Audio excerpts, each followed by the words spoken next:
made my comment for I'll call to order this October 22nd, 2024 Fairfield Plan and Zoning Commission meeting. We'll start with our meeting minutes from October 8th and October 15th. Have a motion on that item, please. Mr. Harrison.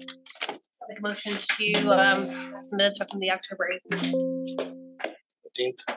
and the 15th, excuse me. Is there a second? Mr. Corsillo, thank you. Mr. Harrison. Corsillo.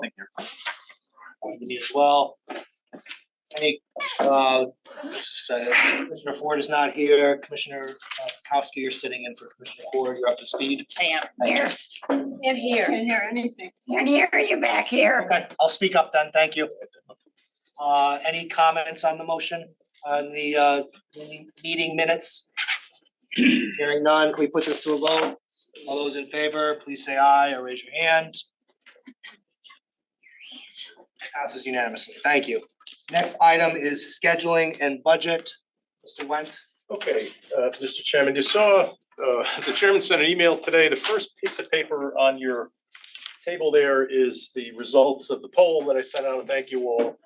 We are in need of adding more dates to the calendar because of the applications we have presently and ones that we anticipate.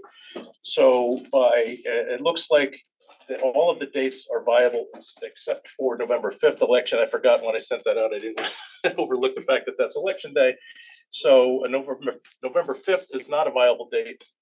But next week, October 29th, we haven't published anything, but in the event we don't complete tonight, the matter that's on for hearing or the matters that are on for hearing, we can, I would recommend that we use next week as the continuation date, should we need that. The regular meeting date in November is the 12th. We have queued up hopefully the matter at 2179 Post Road that we heard some testimony about last week. Will begin that night, November 19th.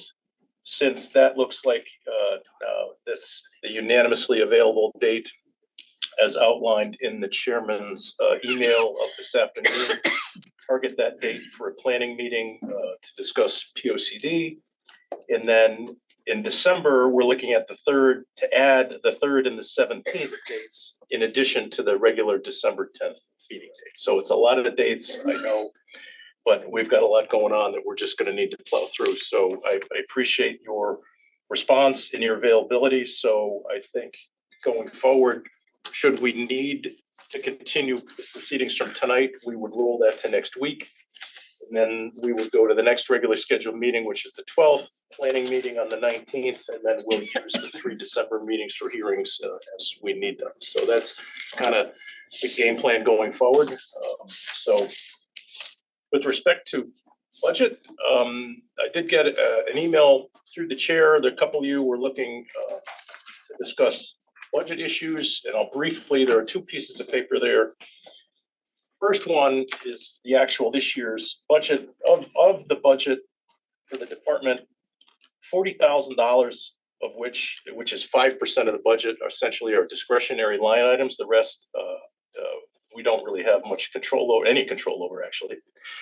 And what I interpreted in the emails that I saw was a desire to discuss the potential for hiring experts, potentially for third-party reviews. We've talked about that a little bit in the past.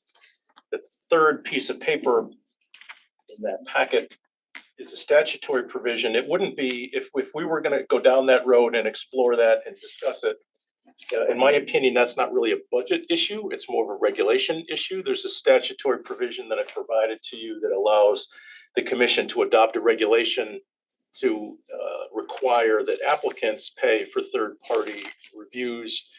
We'd have to set that up. There's several, many municipalities are doing that now. We could modify the regulations to allow that as part of the application. We'd have to set up a procedure on, an on-call, expert that we would have at our disposal.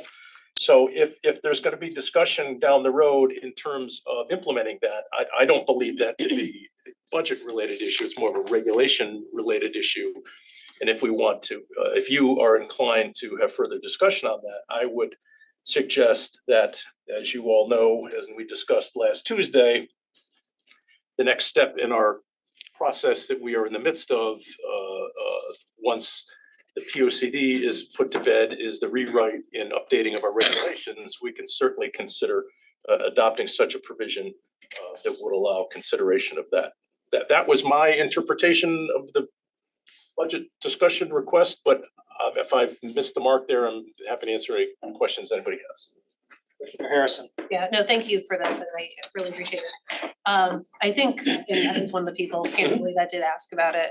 It's something I know we've talked about before, but not just experts, but I think we've talked about maybe a traffic study. If that's something that we're amenable to doing, it's appropriate, I don't know if it is. But would that come under this, or would that be something that? If you wanted to hire a third-party traffic expert, for example, to do a peer review of traffic study, yes, this would squarely fall under that provision. Because I know that was brought up during our POCD meeting, the public hearing last week, and I brought it up. But that would be something that the town may have to do, right? Because POCD is ours, it's not necessarily, Well, I don't believe that there needs to be a traffic study done prior to adoption of the POCD, if that's your question. Okay. This would be a studies relevant to an actual application that comes in if there's questions about, to do a peer review. There's always seems to be questions, particularly with respect to traffic sometimes about that. This would allow that to occur. Commissioner Braun. If we were gonna do a traffic study not associated with an application, how does that get funded? Any other activity outside of actual applications would typically be funded. For example, we've done a Black Rock Turnpike corridor study and a Fairfield Circle safety study through our regional MetroCog, our regional planning agency, if you will. I'm sorry, I'm still going to call it an RPA, old habits die hard, but that was through funding through MetroCog for transportation studies. Similarly, if we have any other corridor plan or any other type of plan outside of our normal business, we generally have available grant opportunities and sources for that. For example, the TOD study that was done was undertaken. That was through an economic development grant. If we wanted it, we're using some ARPA funding for our POCD and regulation work. So typically there's other funding sources we can tap into. Okay, thanks. Commissioner Randolph. So with regard to those non-project related studies, those historically have been funded by, I guess, grants. Is there an opportunity to through the town budget? You can't hear you back here. Well, yes, but typically those projects, for example, the TOD study was it's hard to project what those numbers would be on a budget request when you have a specific plan going forward. The TOD study was like a $350,000 grant. So those tend to be pretty bigger numbers that are more likely funded through grant or regional planning sources.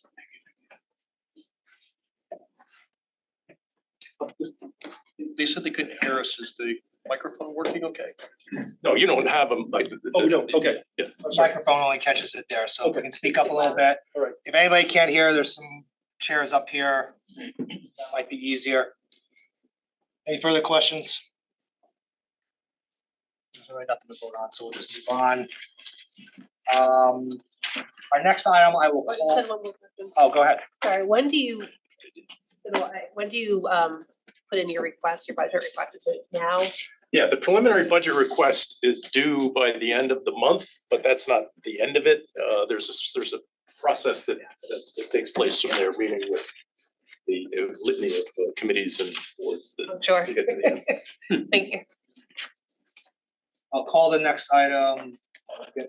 Dive into it quickly. 2630-36 Camden Street referral pursuant to B24 of the Connecticut General Statutes regarding town acquisition of property. Ms. Went.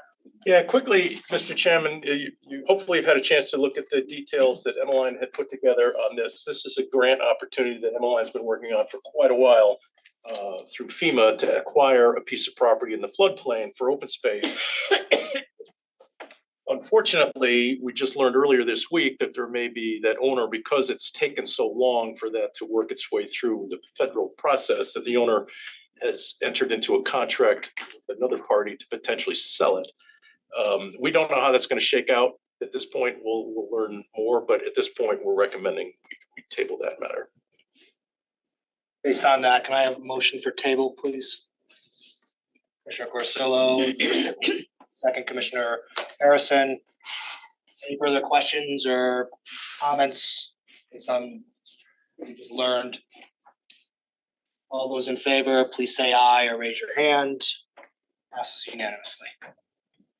Old business, 2190 Post Road, special exception, special permit, and coastal site plan application of UAG Fairfield CP LLC pertaining to new construction for an automobile dealership in the Design Industrial District and the Design Commercial District. Mr. Went. Okay, Mr. Chairman, I'm going to recap this. A lot of this you know, some of this you've probably already read, but just for the record, the subject parcel known generally as the former Exide battery site is at 6.23 acres in size on the northerly side of the Post Road. The easterly 2/3 of this site are in the Design Industrial District, and the westerly third of the site is in the Design Commercial District. The proposed building is within the Design Industrial District portion of the property. The applications include a special exception for the establishment of the automobile dealership, a special permit for excavation and fill, and a coastal site plan. Proposed dealership building is 49,000 square feet in size with a 42,000 square foot first floor and 7,000 square foot second floor mezzanine. The proposed use is permitted in the Design Industrial District, subject to securing a special exception. This site, as you know, has been the subject of a well-documented environmental remediation that resulted in the Connecticut DEEP issuing a certificate of completion back in 2020, and further indicating that no waste management unit closure obligations remain or exist and no further remediation is needed. There are 3 driveways associated with this proposal. The main easterly drive is a full 2-way ingress and egress drive for showroom customers and employee vehicles and vehicle delivery ingress. The central drive is an ingress-only drive for access to the service department. And the westerly drive is for vehicle delivery truck egress, limited to right turn exit only. This driveway also serves as ingress and egress to 5 proposed parking spaces for public access to the adjacent public access easement that's proposed. That driveway is gated beyond those 5 public parking spaces, so there's no access to the site except for the truck egress traffic limited to right turns. A total of 325 parking spaces are proposed, comprised of 156 inventory spaces, 30 loaner car spaces, 14 for lease returns, 50 for service parking, 30 for showroom customers, 40 for employees, and in the 5 public spaces that we just talked about. New concrete curb sidewalks and driveway aprons are proposed for the entire Post Road frontage. Due to the location of the site in the bottom of the watershed, stormwater detention is not advised, and emphasis is on stormwater quality improvements. The engineering department has agreed with this methodology and has approved the drainage design. A total of 1,700 cubic yards of net fill is proposed, mainly to raise the grade of the easterly portion of the site to allow for proper parking lot drainage toward the west. With regard to anticipated traffic trips, the traffic report indicates that based on existing traffic counts at the existing Fairfield Porsche facility is a total of 156 total daily trips could be expected. Despite that number, the traffic report utilizes the more conservative estimates from ITE of 91 vehicles in the AM peak, 110 in the PM peak, and 325 in the Saturday peak hour. Utilizing the higher ITE estimates, the traffic analysis does not show any degradation in levels of service at any of the studied intersections. The applicant proposes a public access easement along the Mill River waterfront. This easement is crescent shaped and and is measured from the I know there's a discussion about whether it includes land that's underwater or not. But measured from the face of the bulkhead or the water's edge, this easement is 140 feet in depth at the northerly property line, 95 feet in depth at the southerly property line, and then tapers in the center to a depth of 50 feet at its narrowest. The proposed easement improvements have been modified to reflect recommendations from the Conservation Department with respect to treatment. They originally had a paved pathway. The Conservation Department is recommending a pervious pathway, and they've made some landscaping changes based on their recommendations as well, and added parking pursuant to the recommendation of the Connecticut DEP. Once completed, the easement improvements are proposed to be under the jurisdiction of the Conservation Commission. Hours of access for that easement are limited to 7 a.m. to 7 p.m. or dusk for passive recreation, or at the Conservation Commission's discretion in the future for future crabbing or fishing. Conservation Department concurs with the applicant's environmental expert in recommending that the existing bulkhead remain in place. Terms of the easement stipulate that the town has no responsibility for the maintenance or replacement of the bulkhead in the future.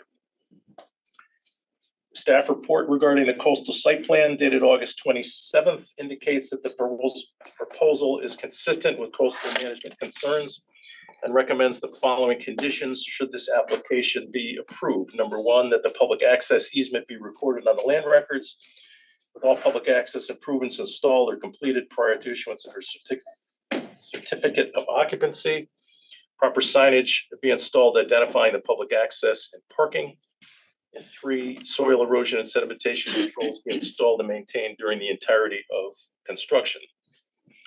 With respect to the excavation and fill permit, the conditions of section 24.7 apply, including but not limited to no excavation, grading, or other alteration is permitted, except in conformity with the proposed grading plan. You're familiar with the relevant standard considerations for a special exception. They are: number one, is the location, type, character, and size and use of the buildings in harmony with and in conform to the appropriate and orderly development of the town and neighborhood, not hinder or discourage the use of adjacent property or impair its value. 2, is the nature and location of the use of buildings such that there is adequate access for fire protection.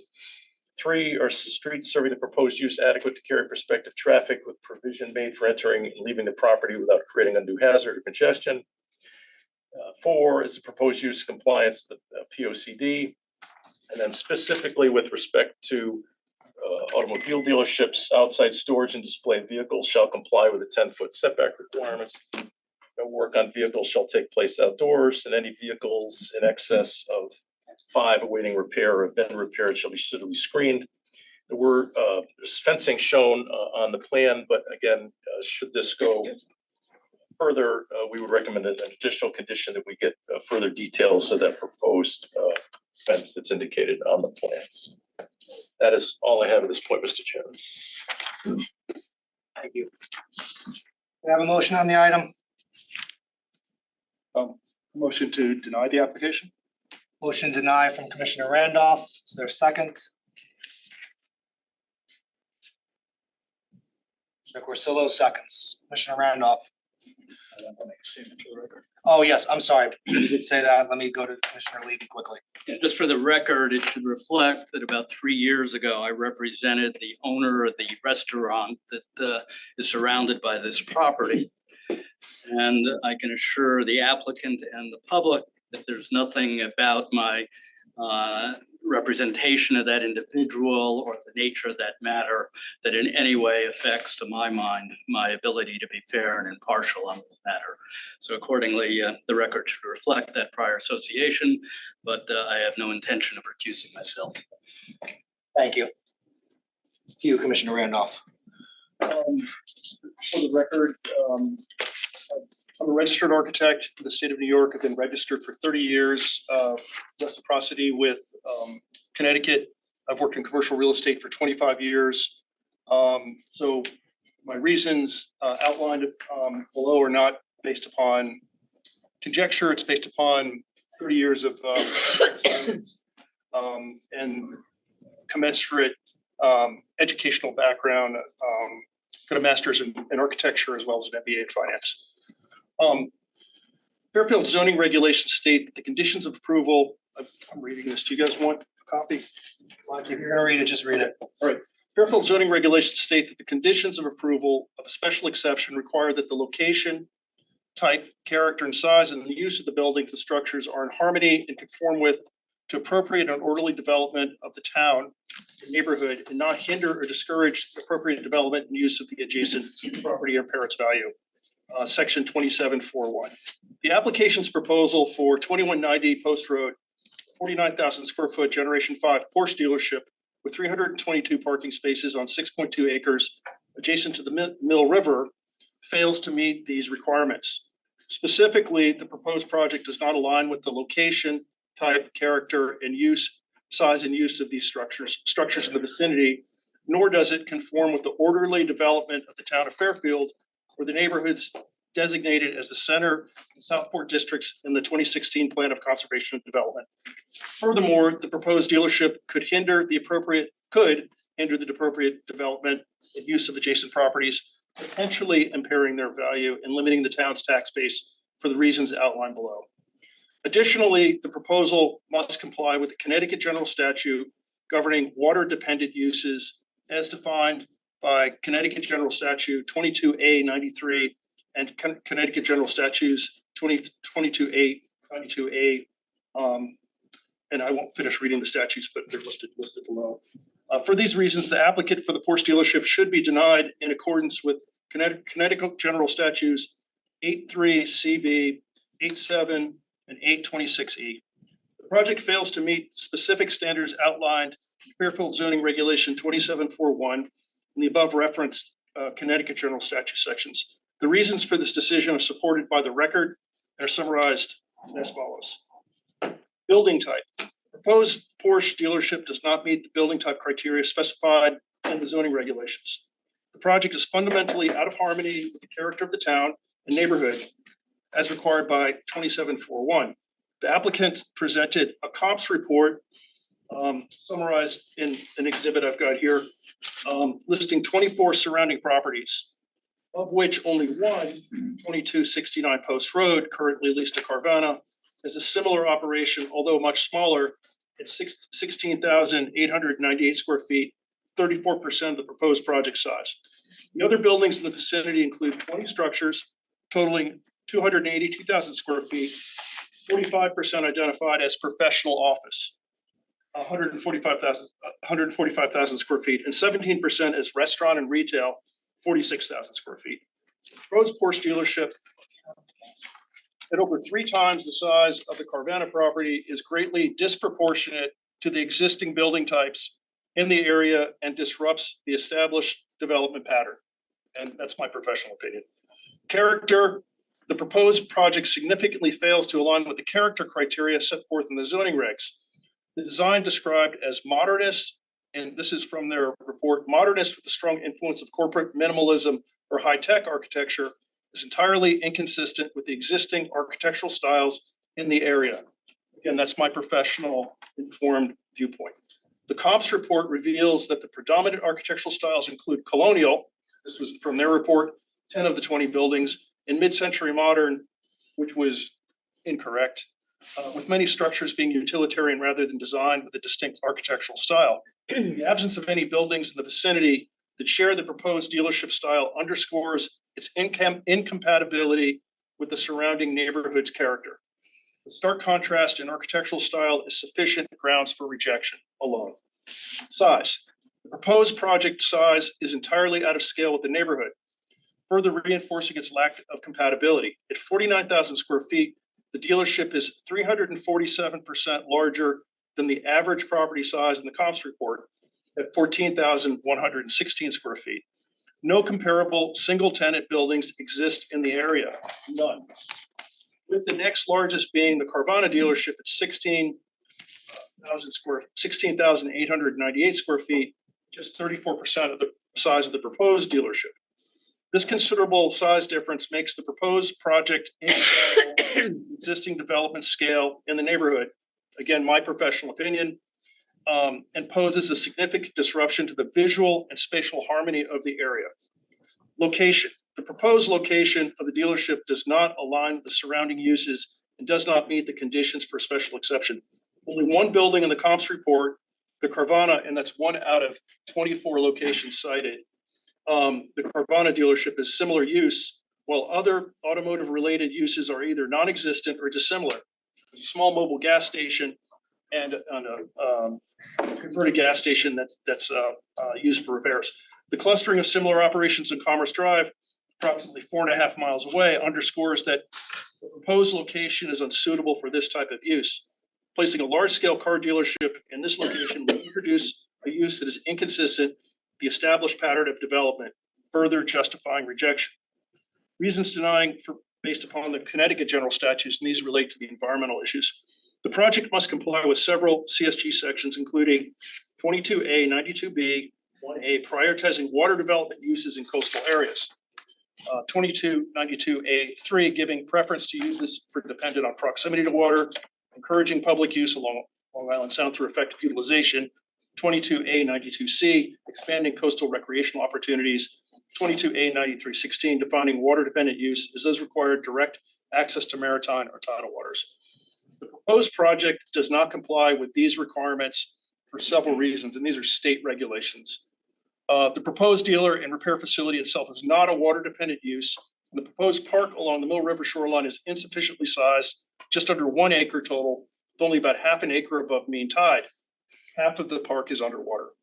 The balance being below mean high tide and lacks adequate provision for public access for safety, failing to prioritize water dependent use. But half the proposed public access park is located within Mill River, a tidally influenced body of water. Of the approximate half-acre strip of land above mean high tide water, half consists of a steep decline, declining to a bulkhead, which defines the boundary of Mill River. Only about a 1/4 acre narrow strip of land is flat and able to be used safely by the public, but in a non-water dependent use. The park's limited size does not fulfill the requirement for expanding public access to recreational water dependent uses along the coastal plain. The finalized proposal easement with the town, which the applicant negotiated and provided to the commission, contradicts the Connecticut's general statutes requirements by prohibiting activities. Their easement prohibited these activities, such as swimming, launching of boats, kayaks, kites, drones, restricting noise and hours of operations, further demonstrating non. While the applicant Penske is an experienced and valued operator, it's a good business, a very good business in town, an important business to our town with a positive reputation. The location of such a large car dealership at 2190 Post Road in Fairfield does not meet the requirements to grant a special exception stated in Fairfield zoning regulations for a building that is in harmony, conform to appropriate and orderly development of the town and neighborhood and not discourage appropriate development. Additionally, the project's failure to provide functional and usable recreational use does not meet the criteria of a beneficial use in Fairfield. It does not properly meet the Connecticut general statute requirements for water dependent use and therefore does not warrant the granting of a special exception. Thank you. Commissioner Corsillo? Thank you. So this was a tough decision for me. My reasons for supporting the denial are a bit narrower than Commissioner Randolph. So the application, in my view, meets the special exception and special permit requirements pertaining to access for fire protection and traffic capacity, but does not satisfy the other two requirements. We talk about the first requirement at the location, type, character, and size of the use and buildings are in harmony with and conform to the appropriate and orderly development of the town and neighborhood, do not hinder or discourage the appropriate development or use of adjacent property or impair its value. We mean a couple of things. For one, is the proposed use permitted? In this case, the answer is yes, it's a permitted use. But that is not all that requirement is referring to. The requirement explicitly talks about the appropriate and orderly development of the town and neighborhood and the appropriate development or use of adjacent property. And this is not just any site. The Exide site is one of the most important pieces of land in our town. It's a gateway to downtown Fairfield. So I feel a special responsibility to be rigorous in considering not just part, but the entirety of these criteria. So what is the appropriate and orderly development of the neighborhood? And what is the appropriate development or use of the adjacent property? And this relates to the fourth criteria for a special exception, special permit compliance with the plan of conservation and development. And in our current POCD, section 2.3.10, policy recommendations for Fairfield's various neighborhoods, it actually talks about this zoning district twice. On page 47 regarding Southport area, it recommends, quote, rezoning designed industrial district land along the post road to design commercial district. And on page 51 regarding what it calls the center area, it recommends, quote, upgrading the designed industrial district fronting the post road to design commercial and considering all off-street parking be at the rear of buildings. So a special exception does not require that the proposed use merely comply with existing zoning regulations. They could have written that way, but they didn't. It requires the application comply with the POCD. And this application is clearly in conflict with section 2.3.10 rather, with respect to both the industrial use and the offsite parking that's located to the side of the building. As Attorney Bullinger noted on October 8th, quote, you can't have the building in the design commercial district, unquote, because section 12.10.4 of our zoning regulations prohibits trademark buildings like the one proposed here. So the only zoning district where the building as designed conforms with zoning regulations is the designed industrial, but its reliance on the designed industrial district zoning makes it inherently in conflict with the POCD. The recommendation in the current POCD to rezone the design industrial district to design commercial makes it clear that the appropriate development of the neighborhood is mixed use in nature, something this commission has reinforced in the current draft POCD, including by expressing a desire to extend the center design business district west to Sasco Hill.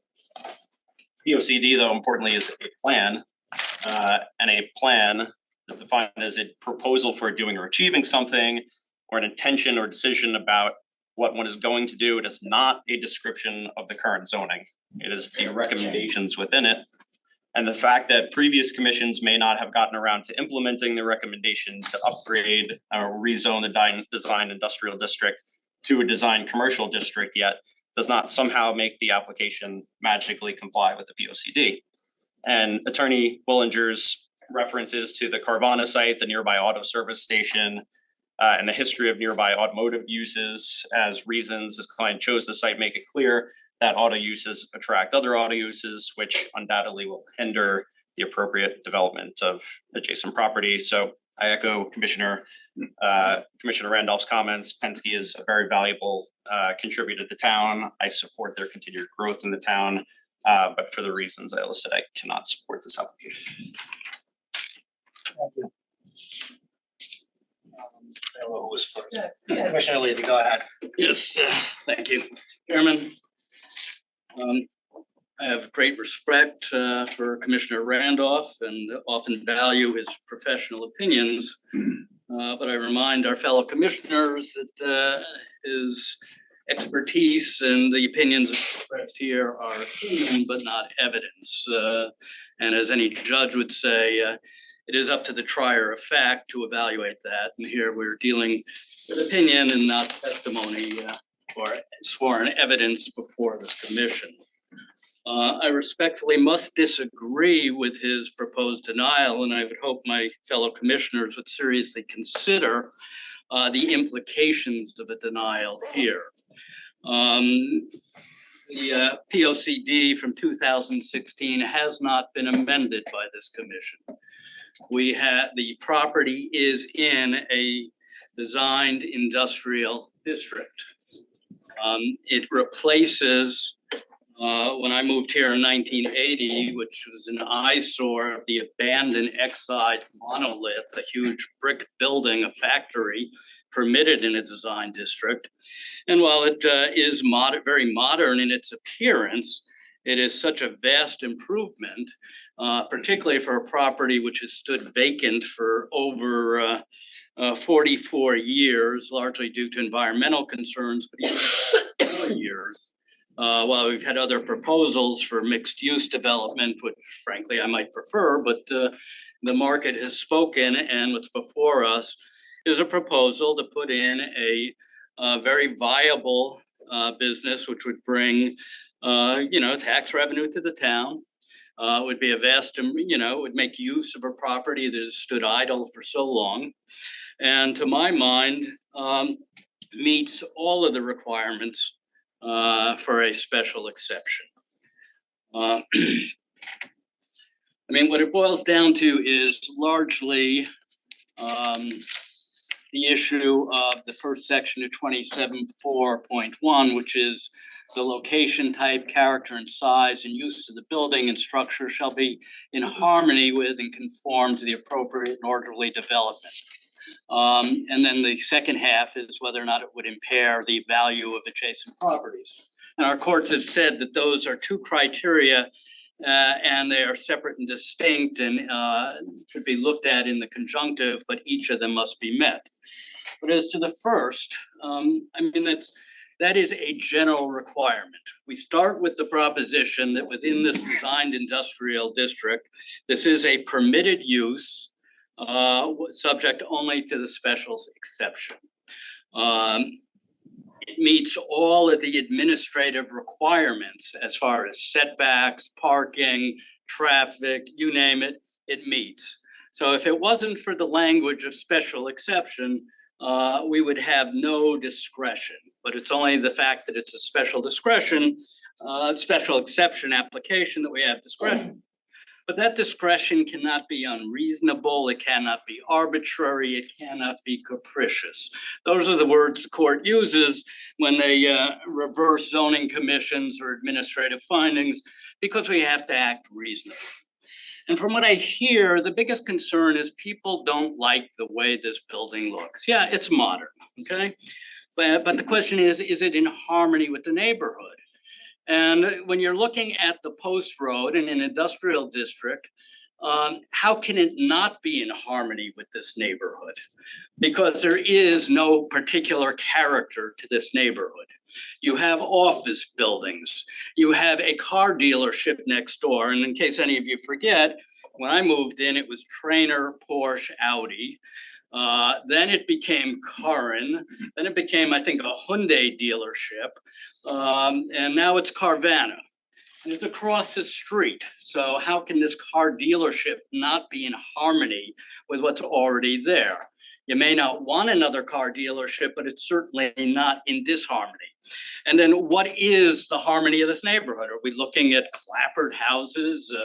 I mean, if you were to put this building in the historic district in Southport, that would be a no-brainer. We could absolutely deny that and go to sleep at bed at night without any concern that the court will support us, because in terms of the general requirement in the first section of 27.4.1, there's no question that this building, if put on Harbor Road, would be disruptive to the community. Or if you put it on the old Post Road, yeah, that would be a real problem.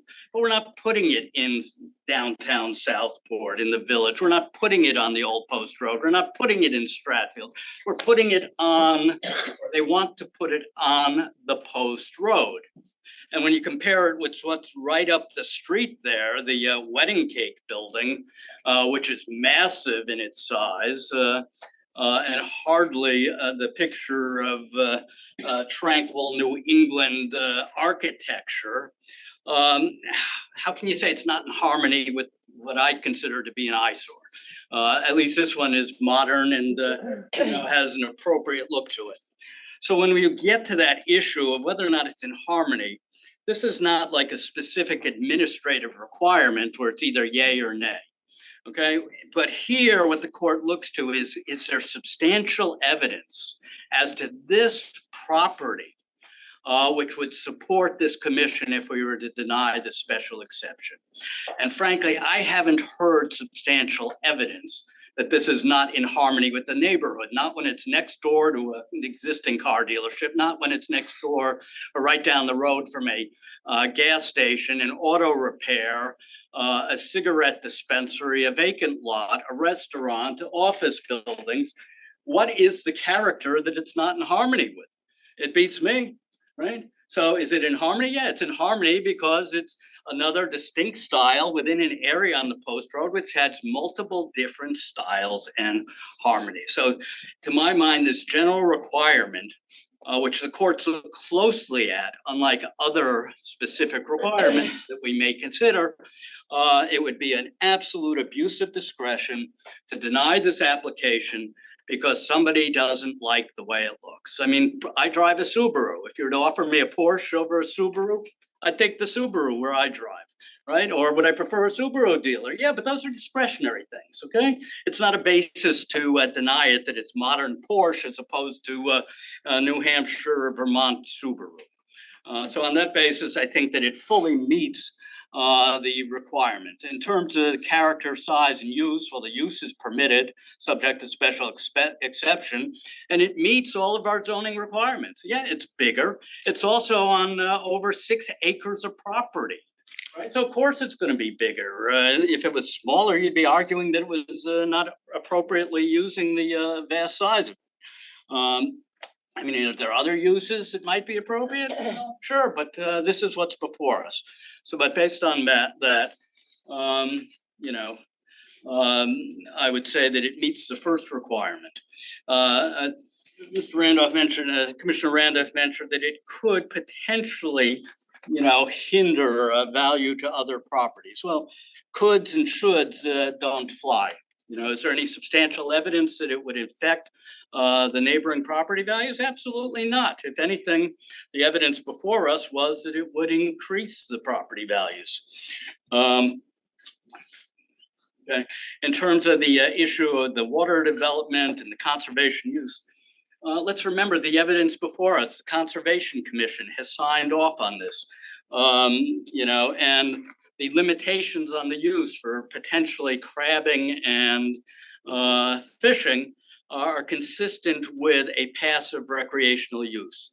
I mean, this area here surrounded by the bridge that you can't get under, you're not going to want to launch a kayak there unless you want to be decapitated, or you probably don't want to swim there. I don't care how well they remediated it. I'm not, you know, I'm not going to use this as a swimming hole. And so if you look at it, the Conservation Department has signed off on it. Sustainable Fairfield references, we're interested in partnering with the Penske Group. What was the other one? The Fairfield Forestry Commission, we would like to continue the partnership forged during the cleanup process, and which allows for the best for both Penske Group, the town, and the commitment. So I think in terms of the environment, we have the Advanced Environmental Redevelopment report, as well as DEEP signing off, saying that no further remediation is needed. So they certainly met that criteria. And again, you know, we've had before us the McLaughlin case. There's another one that I looked at, which was a Superior Court case, which was Silver Eagle Development versus Durham Planning. I mean, there they did, the court did sustain a special exception based on whether or not it was consistent with the orderly development, but that was sticking a large grocery store in the middle of a village, no different than if you put this in Southport. But again, the court emphasized that they take particular scrutiny to any attempt to use these, what they call general requirements without substantial evidence specifically relating to this property. And while Commissioner Randolph may not like the way this building looks, I can't agree with them that it isn't in harmony with a neighborhood which has no specific character, and that to not grant the special exception on that basis would be an abuse. As far as it hindering potential value of other properties, there's absolutely no evidence of that. Okay. Again, is it in harmony? Yeah, it's in harmony with the existing buildings next door. You know, and again, there's office buildings, gas stations, you know, and you know, the appearance of it, is it modernist, minimalist? Yeah, it's a different style, but it's, you know, it's may not be my cup of tea, but for a lot of people, this looks good when they come into Fairfield. And to have a Porsche dealership there may be an attraction for a lot of people. You know, is it out of scale? Well, it meets our requirements, and it's on a 6-acre lot. You know, and it's certainly more in scale than the Wedding Cape building.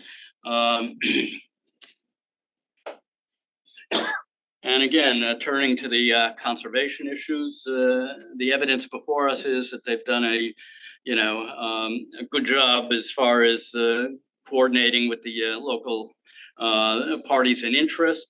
I mean, again, half of it's underwater, but I think 1/6 of the property is being dedicated for conservation purposes. And I do recall that when we approved a similar conservation use at One Post Road, it never was built, but it was basically a walkway right as you cross the bridge into Fairfield on the other side of town. And I don't think there's even a conservation easement for the Sasco property that abuts the same waterway on the other side. So the fact is that they are dedicating suitable piece and leaving the bulkhead in place is consistent with the professional recommendations.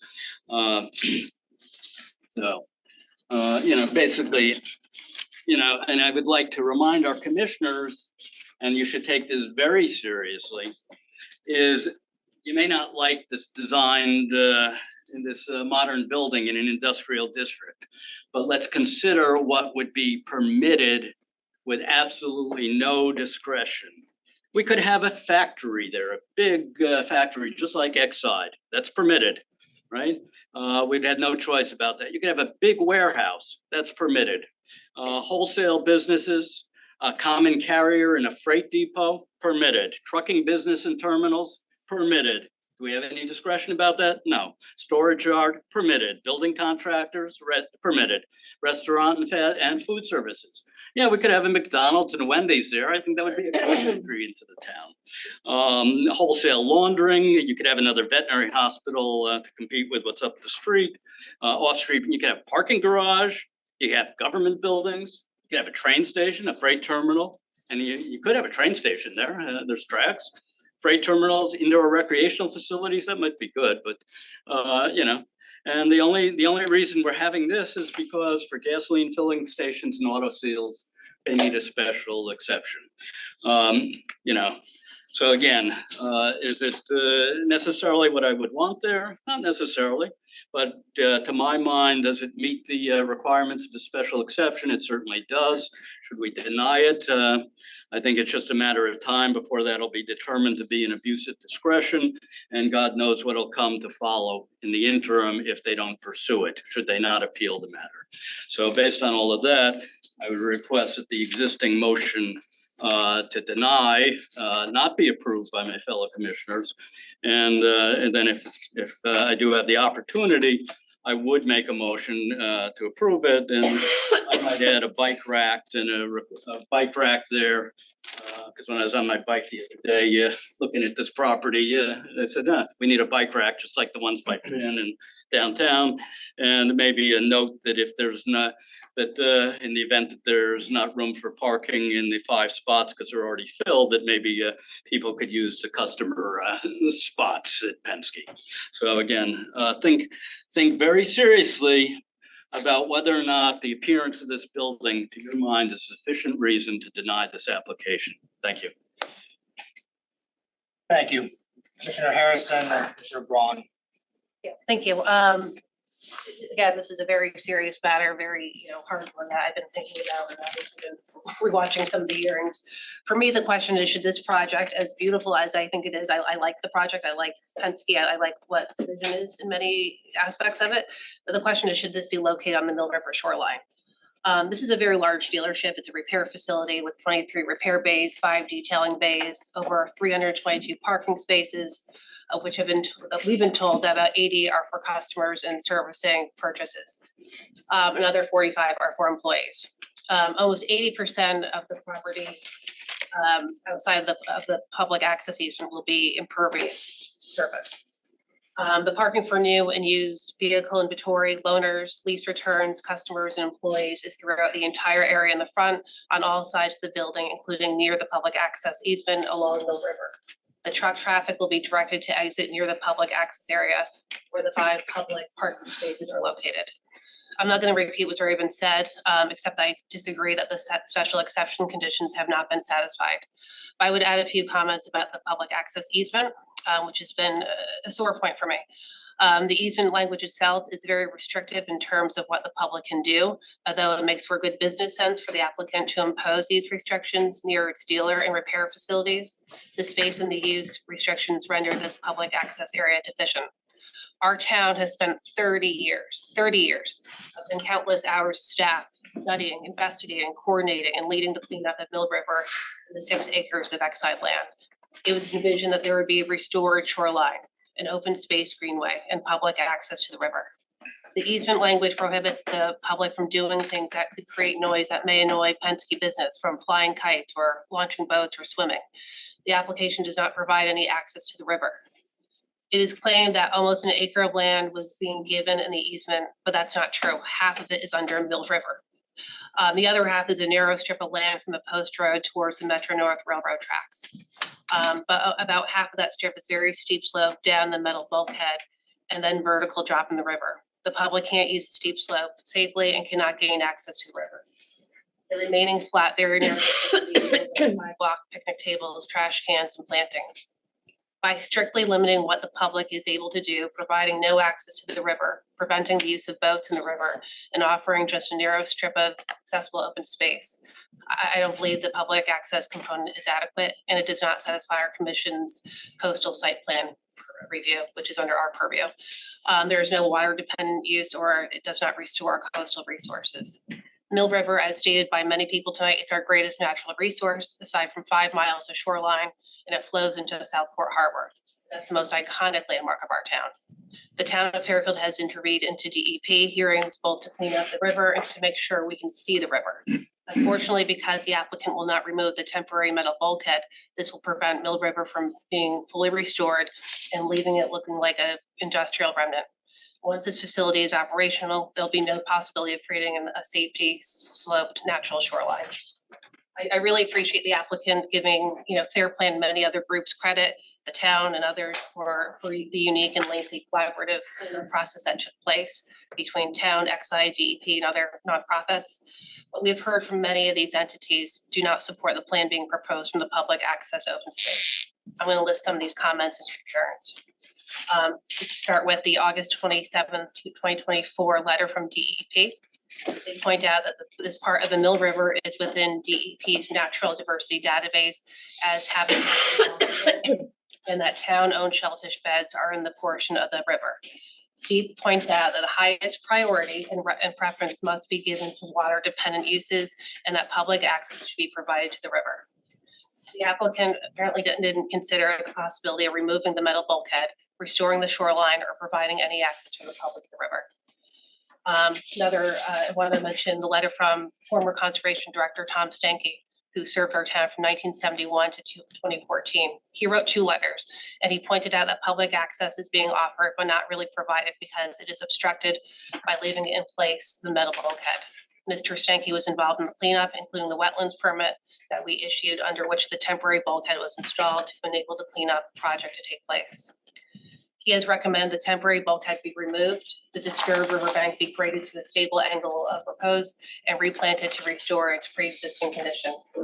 He also called for additional testing to be done for lead in the pipes that have not been inspected as of his retirement over 10 years ago in 2014, and that water quality monitoring must be implemented before and during and after the construction of the Penske facility. Inland wetlands permit number 10408 was issued in December of 2004. It pointed out that the Conservation Department has studied the site for 30 years. This permit has no provision to construct a permanent bulkhead. Mr. Stanky has confirmed that the bulkhead was a temporary structure to enable the river to be cleaned up while keeping the land separate.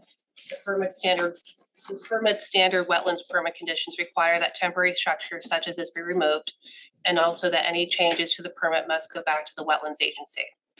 Mr. Stanky in his letter has also confirmed that in his dealings with Exide, it was understood that the bulkhead would be removed at the end of the cleanup.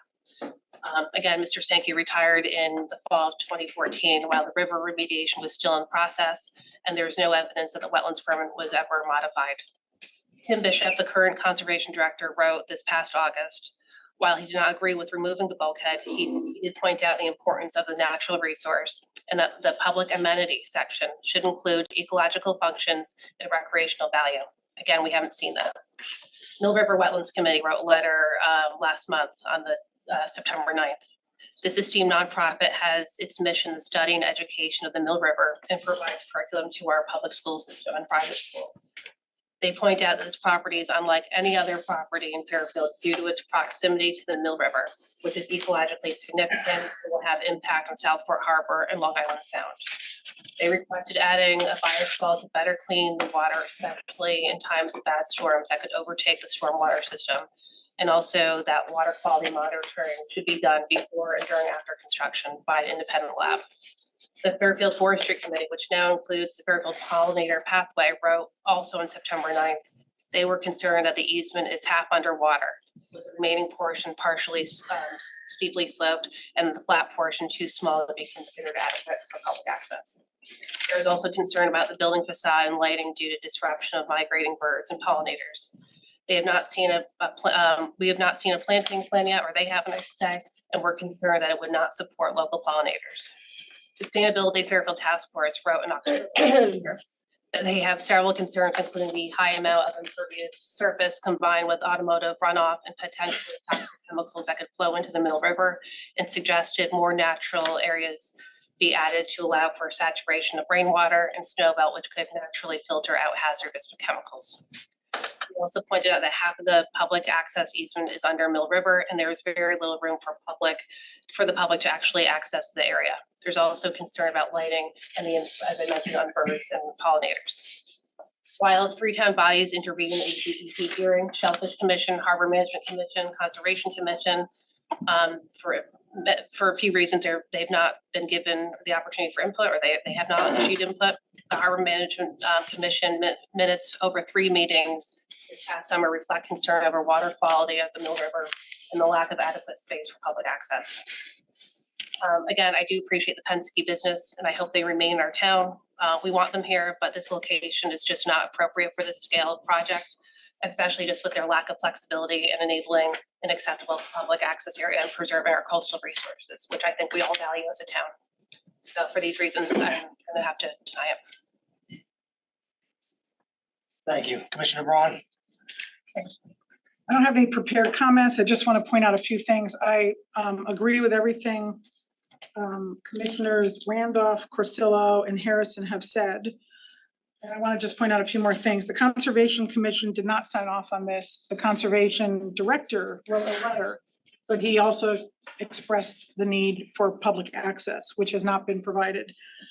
So none of the commissions have signed off on this. None of them have written to us. In fact, we haven't even gotten a letter from engineering as far as I could tell.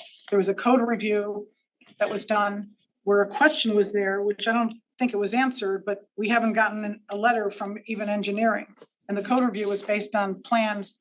The code review was done predating the plans that were before us. We're the sole entity that does environmental review for coastal site plan. And we got input from DEP, and they expressed concern that we need access to the river. There's been no access provided. There's been I don't think there was even an investigation or consideration of removing that bulkhead or providing any access to the river. In fact, the legal requirements of the public access easement forbid the use of any vessels, forbids the use of swimming, ball playing, roller skating, skateboarding, flying of kites, drones, model airplanes, launching boats, sailboards, or other floating devices, and similar types of activity, playing of music that could be an annoyance, etc. And I understand that. Why would you want a business facility where you have all this activity going on right next door. There's a fence that's, 40 feet or so away from the bulkhead on the river, and beyond the fence, it's all the commercial project, and on the public side of the fence is the public access. But again, half of it is underwater. It's not 1/6 of the property. It's about from the evidence that was presented, it's about 0.9 acres, including what's under the water. About half of that is under the water, so it's less than half an acre that would be not under the water. And of that, half of that approximately is a very steep slope down to a bulkhead, which is a metal bulkhead, and then a steep drop into the water. Nobody can really use that steep slope safely. And the only flat part is a very narrow strip that, by my calculations, might range between 20 feet to 30 or 40 feet from the post road going back towards the railroad tracks. And that's not adequate. That's really all that's being provided. The developer really couldn't use this land anyway. I don't really see what's being offered in terms of a public access easement. I also feel like there's liability issues. You have a situation where the town would be responsible and liable and indemnifying the applicant for anything that happens out of that easement, but yet the applicant is responsible for maintaining, repairing, and apparently replacing both the bulkhead and the riprap, which puts the stormwater directly from the piped stormwater system into the river. So I think that's a legal problem, as well as a liability issue.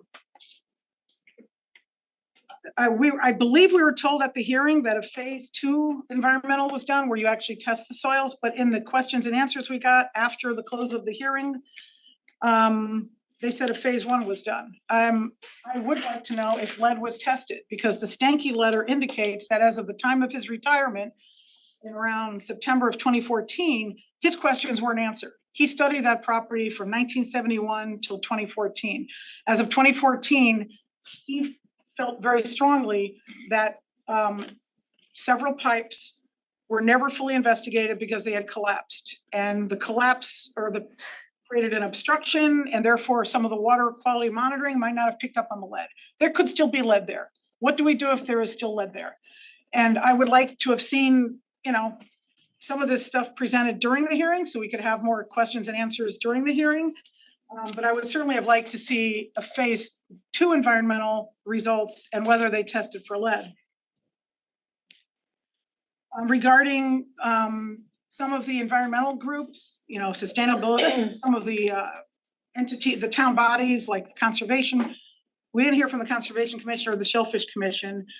We didn't hear from Harbor Management, but in their minutes, as Commissioner pointed out, they do mention a concern for water quality as well as access to the river. And basically all of them have the same thing. And those are the main purposes and mission of the coastal site review.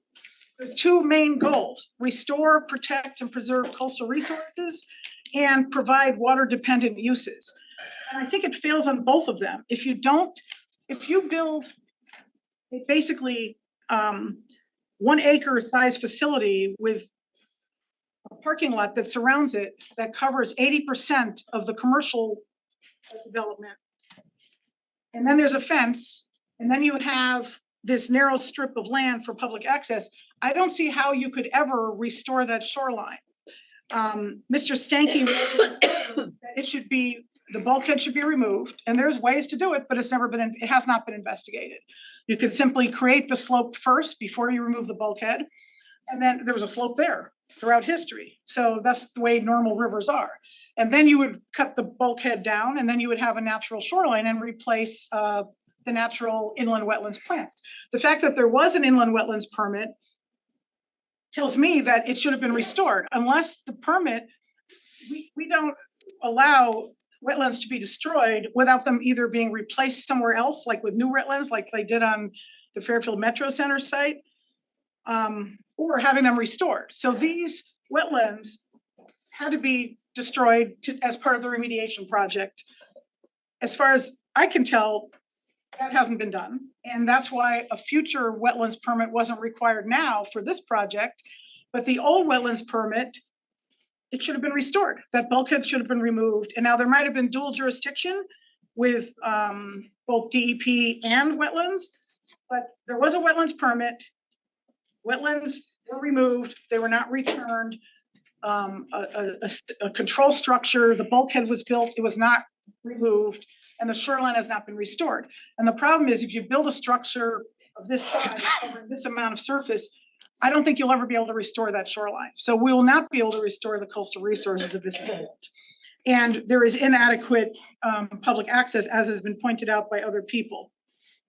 The water dependent uses mean those uses which require direct access to or location in marine or tidal waters, which therefore cannot be located inland, including but not limited to recreation, fishing, boating, shell fishing, water-based recreational uses, and uses which provide general public access to marine and tidal waters. This is a tidal water body.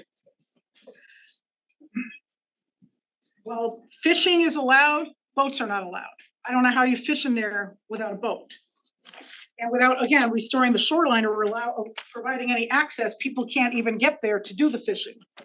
How are we gonna restore the shellfish bed? There's a town-owned shellfish bed right there in the water, which should be restored. How is that going to be done? It's restricted now, as was pointed out by the applicant. One of the environmental groups, I think it was Mill River Wetlands Committee, wrote a letter saying that they would like a bioswale installed as part and sort of an improvement on the stormwater detention system. And that is a component of low impact development where you use nature and plantings and more acreage to cleanse waters. And that's especially important if you have a lot of toxins or pollutants, if there's a bad storm that overflows the system, and it can help cleanse it before it enters into Mill River. So the bioswale that they requested is not being done. In fact, there is zero flexibility on any aspect of this application at all. I asked specifically if we could remove one line of cars to expand the open space area that's in the public access easement, and that was not allowed. They can't change anything about this project, and that's a problem by having a large commercial business on the shores of a fragile natural resource. It's also subject to flooding, both from the river and from the sea.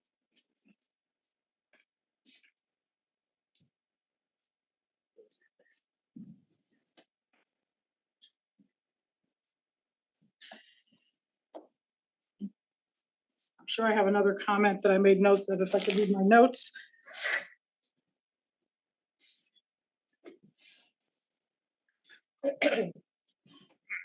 And in terms of what Commissioner Randolph said, he did an analysis. He did a comparative analysis. He didn't just rely on his architectural expertise to render an opinion. He analyzed every item that was on the information we were provided to see if it was correct, and it was not correct. What we have downtown in that area is an eclectic bunch of small businesses. We don't have a monolith like this, that's 49,000 square feet. We have small businesses. There's one other business that you could call automotive, that's not a small gas station, and that's much, much smaller than this. So this is not in harmony with the rest of the neighborhood.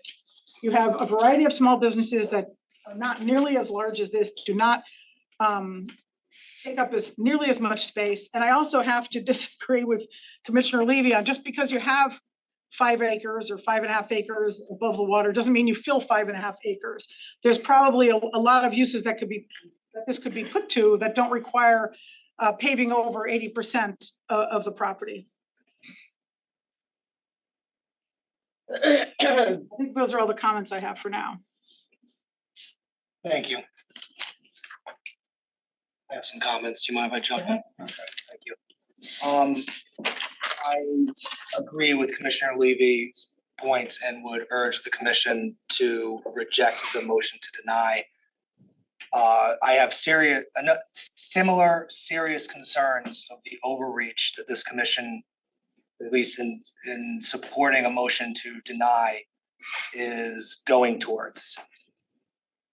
The first goes simply with the idea that except for the harmony prong and the POC in compliance with POCD prong, there's been no suggestion that this application doesn't meet the other 5 prongs that we need to find for approving this application: fire, traffic, setbacks for cars, no outdoor repairs and screening.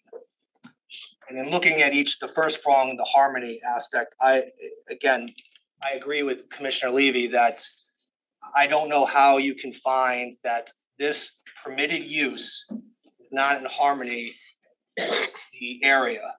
It is a permitted use.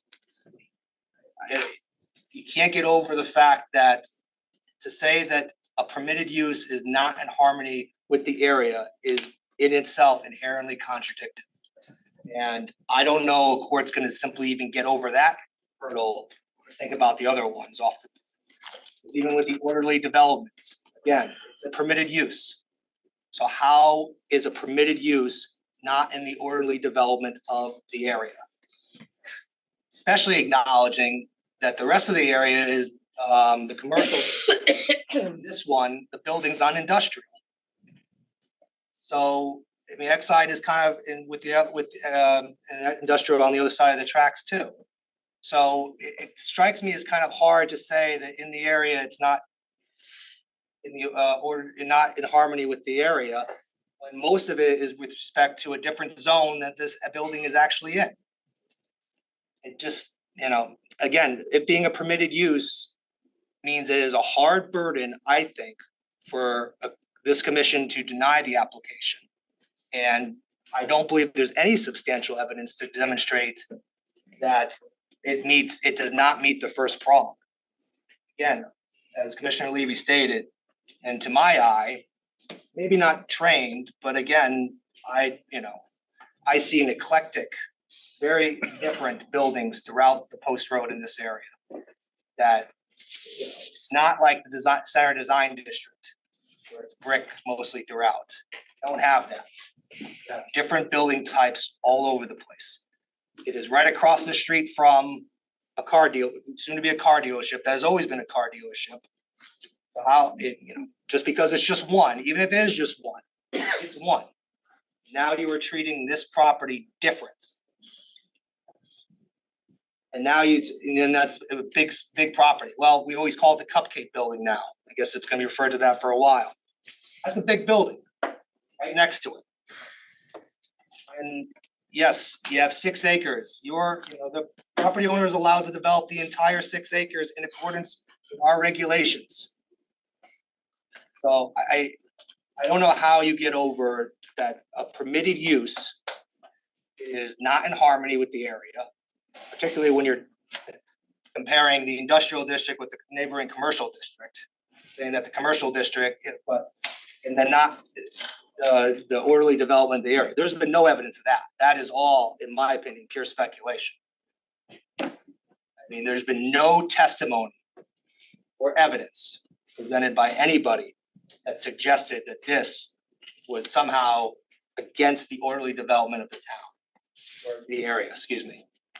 And the only potential evidence that is not in harmony architecturally with the area is from Commissioner Randolph, not from the expert that was actually testifying. And I'm not really so sure about the propriety in that respect, but I'll leave that for another time. And there certainly was no evidence that it decreased the property value.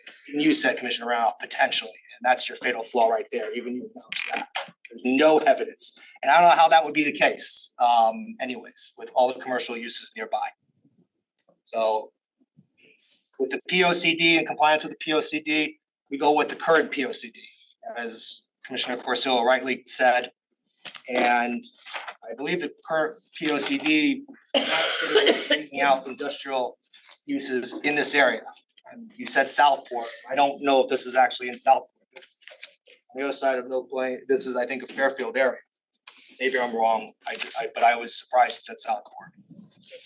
So don't think you could say, you can try and shoehorn this as not being in compliance with EOCD. Again, it is a permitted use. And EOCD, for whatever it says, it's not gonna, it should not be used to somehow negate a permitted use in the area. Commissioner Levy is correct to look like, what's the alternative? We saw an alternative, a potential alternative. Whatever it was, months, years before, we had a pre-application for a mixed use, self-storage with very high density apartment buildings. And this commission questioned that. Is that too much? Look at the traffic. What about the neighbors and all that? And when traffic is always a concern in this area, we saw that with the veterinary hospital, the doggy daycare veterinary. So Commissioner Levy went through the list of what could be possibly there. Truck depots and all that kind of stuff, not good. But then even potentially what we were thinking about, extending the zone out. And no neighbor complained about this. And I question whether we come back with another application of a different use, similar to either the pre-app or even the uses that Commissioner Levy put forth. And I question whether what the neighbors in the area will be thinking about that. So certainly with respect to the special exception uses, I think there's massive overreach. I think there's nothing in the record for substantial evidence that's going to pass judicial muster. I remind the commission that there was no neighbor opposition to this. And I think that's for a good reason. It's a low impact for this area.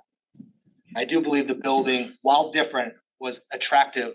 It certainly should not be should not be used subjectively to deny the application. Turning to the environmental.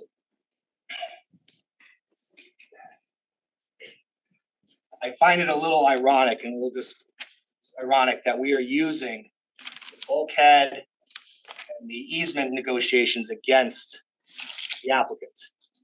I understand it. The applicant doesn't, as far as I can tell, doesn't care one way or the other, the bulkhead's there or not.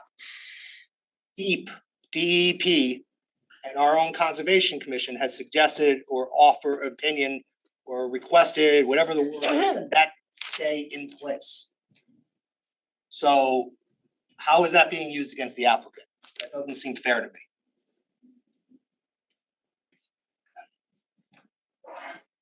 The uses, again, were negotiated with the town attorney, and maybe conservation as well with the applicant. Any restrictive uses was from our own agencies and council. And I don't believe that just because you can't do everything there impedes your ability to accept this now. You will have access to that area. And to suggest that you have to remove the bulkhead could lead to any number of problems, because since it's been there so long, I suspect, rightly, as I suspect DEP and our conservation suspect, that it's now load bearing. Take that away, you don't know what's gonna happen there. So maybe it was meant to be temporary back in 2014 with Mr. Dr. letter. But he retired in 2014, and I read his letter, and any of his concerns were speculative at the time, or speculative now, because he's been out for 8 to 10 years. You have DEP and saying the site is clean. And I think even the applicant after submitted, I would think, very persuasive documents showing that any of the pipes that were at issue were dealt with. So I don't know why we're relying upon Mr. Stanky, who I don't doubt his credentials, but wasn't involved for nearly 8 to 10 years, and relying on his recollection as opposed to documentation from DEP and from the Conservation Commission. It just doesn't make sense. And I think that demonstrates, and it's going to be used against this commission in court, about the lack of substantial evidence and the arbitrariness that we're using here. I mean, again, I don't think the business cares about the easement too much, about what the restrictions are. It was just caught in the middle, so to speak. There's passive use, it'll be there. You want regrading? Well, that just means you're going to affect the coastline more. And I don't know how helpful that really is to that kind of an area if you're gonna have that massive regrading. Yeah, 0.5 acres, 1.45, 0.5 acres are gonna be dedicated that can be used. And I don't believe that if with the grading as it is, that it needs to be made so easy to get to and disrupt the area. You can access it. You're given this amount, and I believe that's enough. And Commissioner Braun, you asked about the bioswale at the hearing, and the engineer, I thought, gave a very persuasive answer, so I don't know why that was brought up again. I mean, overall, I thought this was a good application. It was low impact for this area, and I thought the evidence clearly clearly led to an approval on all counts. I agree that I would, if rejecting the denial is the way to go. It is very susceptible on appeal. I don't believe anything is supported with substantial evidence. Everybody wants a bigger, yeah, I guess so, but how much is enough? I think 0.5, nearly 0.5 acres is enough. And wanting more, everybody wants more, but I just don't know how a court's not gonna come down hard on us for that. So I would urge the commissioners supporting the denial to rethink this. The evidence, in my opinion, nowhere close to supporting a denial. Commissioner Pikowski. While I too struggled with this application based solely on the evidence presented and the considerations we are bound to as a commission, I do believe this project meets those considerations and I will not be voting to deny the application. As noted by Commissioner Levy and Chairman Noonan, I do not consider the stretch of the post road as already having a developed pattern of character. While I do not love the idea of a new car dealership, there is no denying that there is one across the street and that this would be in line with what is already there. And to echo Commissioner Levy's point and also Chairman Noonan's, if this application is denied, we open ourselves up to countless options in this zone. The post road suffers tremendously from traffic congestion, gridlock conditions. The evidence presented by the applicant's traffic expert showed that the dealership would not exacerbate these existing conditions. Also, with every application, I weigh the public's opinion and the evidence that they present heavily. There was minimal public comment from the neighborhood, which signaled to me that the quiet nature of a dealership is something neighbors see as a positive and would outweigh any negative opinions against the design of the building. And lastly, as much as I would love to see a mixed use in this location, I do not think it's fair to hold the applicant to a POCD that does remain in draft form. At this point, until we revise those zoning regulations, this building, based on the evidence presented, does meet the permitted use of this zone, in my opinion. Thank you. Yeah, I would just like to remind my fellow commissioners that our decision should be based on the evidence. There's no evidence about the propriety of or the impact of removing the bulkhead.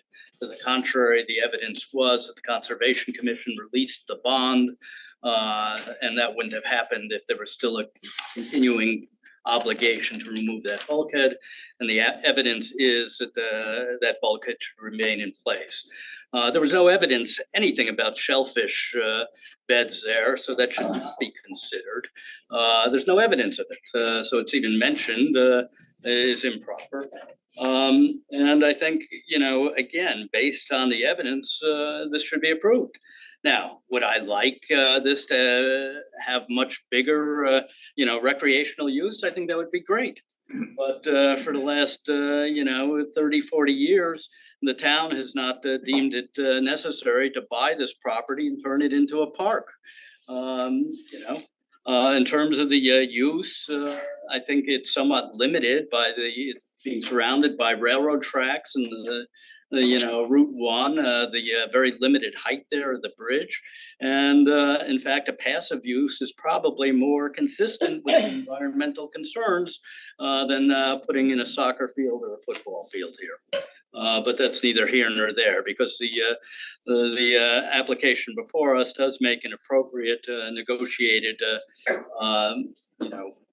use and concern for the environmental factors. And in terms of things like permeable surface, water runoff, again, there have been environmental tests. The water will be cleaned and then discharged. It's gotten a clean bill of health from both DEEP and the environmental evaluations. So again, I mean, what could be, what we might like, sure. Again, turning this into a park, that'd be wonderful. But I think with the existing application, it would be a serious abuse of discretion for us to deny it. I would hope that our commissioners might have an open mind, and then the purpose of our discussion is to express our views and to share those views. And I would hope that while we may each have come in here with certain thoughts, as to how we deem this should be resolved, that hearing from each of the members of the commission, we will base it upon the evidence before us, a serious consideration of the concerns of this whole body as a whole and each of the commissioners. And based on that, I would move that the denial be rejected. Commissioner Randolph. Our title is planning and zoning. Obviously, there is a discrepancy in the objectives of some of the members here who are viewing this purely as a zoning. This is a planning matter, and a special exception gives us discretion based upon facts. And some of the facts which I stated, and I apologize if I wasn't clear about it, related to the location, type, character, size, and use. There is one use like this amongst 24 properties provided in the information in the application. The fact is, we were provided the comparable properties. There's a list of 24 properties that the applicant provided to us to review. One of the 24 was similar. That's not a similarity. Is it a permitted use? Could we put a slaughterhouse here, a truck depot? Yes, we're planning. We would object to those things more vehemently than a building operated by a Class A operator who I'm a customer of.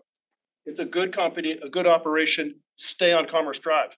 That's where the clustering is. So the use is one of 24. That's a fact. The second issue is, so the location is inappropriate. The type of building, I don't think you people have seen this thing. It is, the comps they gave us were, the other locations are Scottsdale, Arizona, Tampa, Florida, and a location on a frontage road in Ohio. That does not match anything we have in our town. If this were at the I-95 gas station, I would say, okay, it's not. It is 1,000 feet from the Southport Historic District. I just measured it. That is a fact. 1,000 feet from the Historic District and 1,000 feet from zoning. 1,000 feet. Now, 1,000 feet close. Is it far? Given the scale of our town, which is approximately 15 miles, I would say that's very close. That's less than a quarter mile. It's very close. It is an interim zone. So the other thing that was questioned was the 2016 POCD. Now, I bet no one here has read it other than a couple of the staff members and some people on here. But the 2016 POC puts this building in what's designated as the center business district. It's on the map. 2016, not our current one. You read it. Thank you. So that is a fact. So we're talking about facts versus interpretation. Style. In the information provided by the applicant, they provided a listing of 24 buildings, 24 sites. 4 of them were vacant lots, which they averaged in conveniently to skew the averages, which I thought was disingenuous. I redid all the calculations here, which I can distribute, and I will include in the record. 10 of the 20 buildings, they designated as colonial. That's a fact. 10 of the 20, they designated as colonial. I didn't designate them. Are they absolutely colonial. That's a little bit ambiguous, but the applicant designated 10 of the 20 buildings as colonial. That's a fact. So the location and then the type of the building being a freestanding, large 49,000 square foot building, which is disproportionate to anything. It's right next to Martell's. If you know Martell's, it's a small place. This thing looks like an alien spacecraft landed next to Martell's. It is entirely out of scale. Entirely. And I understand, but the character of this building, which is qualitative, no one could argue reasonably that the character of this building belongs 1,000 feet from our historic district in AAA zoning. Commerce Drive is where this is. Commerce Drive is where it belongs. And shame on us as a town and our predecessors for not fixing the zoning. So these are facts. I appreciate my colleagues and I respect them immensely to question the facts. And the facts that I deal with as a real estate person and an architect are lot coverage, what the comps say, and I'm relying on the comps that the applicant provided. I'm not interpreting anything. I'm looking at their tabulation to say that the facts support that the location, type, character, size, and use are inconsistent with everything in the surrounding area. Commissioner Braun, then Levy. I just want to repeat again, we have not heard from the Conservation Commission on this at all. We got a letter from 2 directors of conservation, the former one and the current one. In fact, the letter from the current one indicates that the Conservation Commission, I think, would look at it, but I don't think, we haven't heard from them. The swale that was mentioned, that has not been dealt with. That was suggested by Mill River Wetlands as a way of improving water quality, and they also asked for water quality monitoring. As far as the lead in the pipes, that's a whole separate issue from everything else, not related to anything else we're talking about. I didn't see anything in the documents we were provided, most of which were provided on rebuttal or even after rebuttal, that confirmed to me that the testing that Mr. Stanky said was not able to be done was ever done. That's just, that doesn't relate to anything other than general environmental concerns. Shellfish bed, that is in evidence. It was mentioned by the applicant and it's probably somewhere on the plan. There is a shellfish bed right there in the river, the pond, whatever you call it. It's just restricted because it's never been restored. We had lead before. So, and once again, I agree, the POCD does show this in the center district on the map. I'm looking at it right now, the 2016 POCD. It's not in our regulations, but it's in the POCD in the center district, right near Southport in Wilpine. We are looking at facts. We have very broad discretion when we're dealing with a special exception. And we're the only one with authority on coastal site plan review. The statute gives us the authority, it delegates it to us from the state, and that's our job. So we have to look at the environmental issues. We can't just assume it's gonna be okay. We're not carrying out the intent of the Coastal Management Act if we're not prioritizing water dependent uses and making sure we can restore, protect, and preserve our coastal resources. And neither of those objectives are being done here. Commissioner Levy. Yeah, just with all due respect, our planning phase is when we're considering our zoning regulations, and perhaps if we'd ever sat in planning and considered this, we would have considered whether this should be an industrial zone. Yes, we do have some discretion with respect to the first prong of the compliance with the special exception.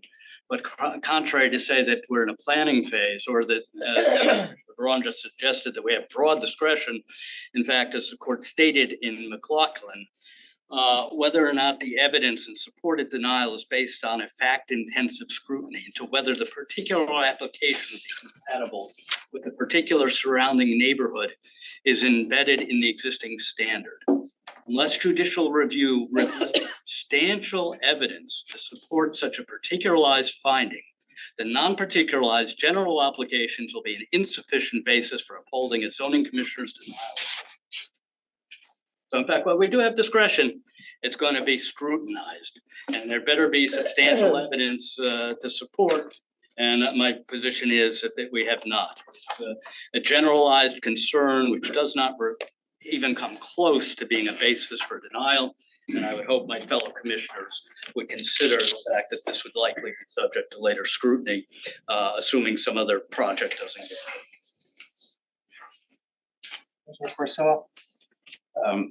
Yeah, Commissioner Levy, as always, has been really thoughtful and I find a lot of what he said with regard to some of the earlier criteria persuasive. The thing that I still can't get around is last one, which is the POCD. And I mentioned earlier, I'm referring to the current POCD, not the draft that is still in the works. And the current POCD specifically recommends rezoning a design industrial district in this area. I gave 2 planning areas because that's how they're referred to in the 2016 POCD. I included Southport because in the map, it butts directly up against this one. So just for some added cushion, I included that. But the planning area that this is in is called the center area. And the recommendation is very clear and specific to rezone it, not to consider. Elsewhere, there are recommendations to consider. This one is rezone it. And so to me, that is what the POCD is. The POCD, again, is not zoning regulations. So while I find a lot of the comments against the motion to deny very persuasive, I have not heard a way around that yet. Let me offer. Yeah. Says the recommendation is to rezone it, correct? Correct. It has not been rezoned, correct? Correct. I don't know. That to me is not an argument against it because again, at that point it becomes the zoning regulations. Not that it has to comply with the zoning regulations. It's that it has to comply with the POCD. Yeah, but Yeah, that's not how this, the Maybe. recommendation is to rezone the industrial district. It has not happened. And the current application isn't even to any kind of regulation amendment. So for whatever reason, since 2016, when that recommendation was made, the commission chose not to go through with it. So we are bound by that, what the current regulations are. And not being in compliance with the POCD because it wasn't rezoned is just a circular reasoning that I think, the court, that's just not gonna fly with the court because it's circular reasoning. It's probably, in my respectful opinion, somewhat improper reasoning. It wasn't rezoned. We have current regulations under the industrial district. And I don't know how you get around it. And just to further add on to it, everything that was said with just recently, Commissioner Randolph and Commissioner Braun only highlights, I think, Commissioner Levy and my concern that you guys are going off of what is not substantial evidence. 1,000 feet, that's not gonna fly in court. 10 out of however many colonials, not gonna fly when others are not. Only one use across the street is automobile.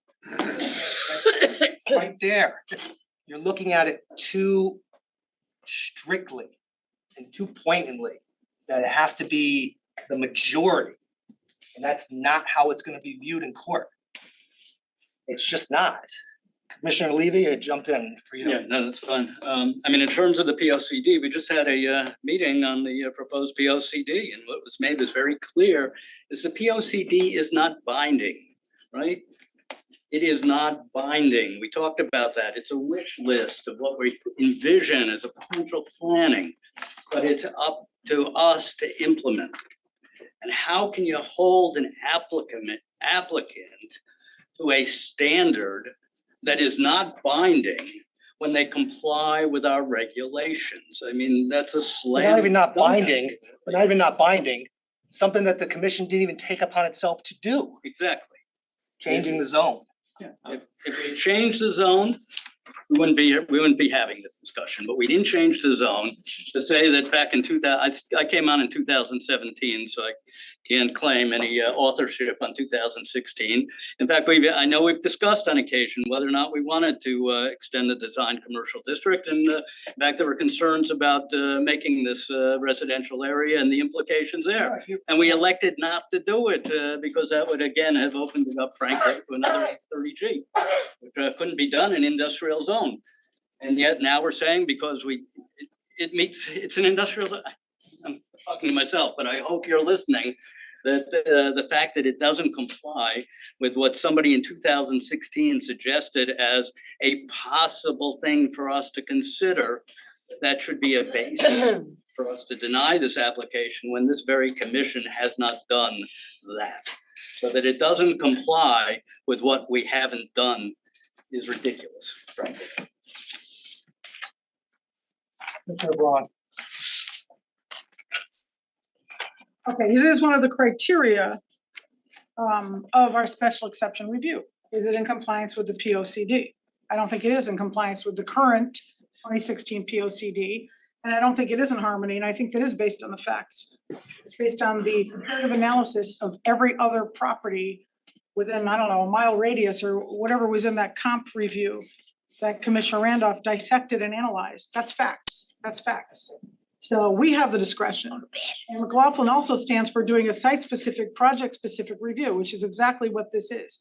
This is a unique property on the shores of Mill River, in an area of town that's filled with small businesses. There's only one automotive business in the area that's comparable at all, and that's far, far smaller. So the scale itself makes it not in harmony with everything else.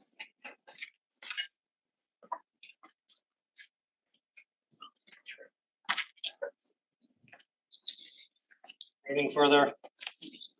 May have one. Go ahead, take your time. If I look at their notes, it's obviously an important application.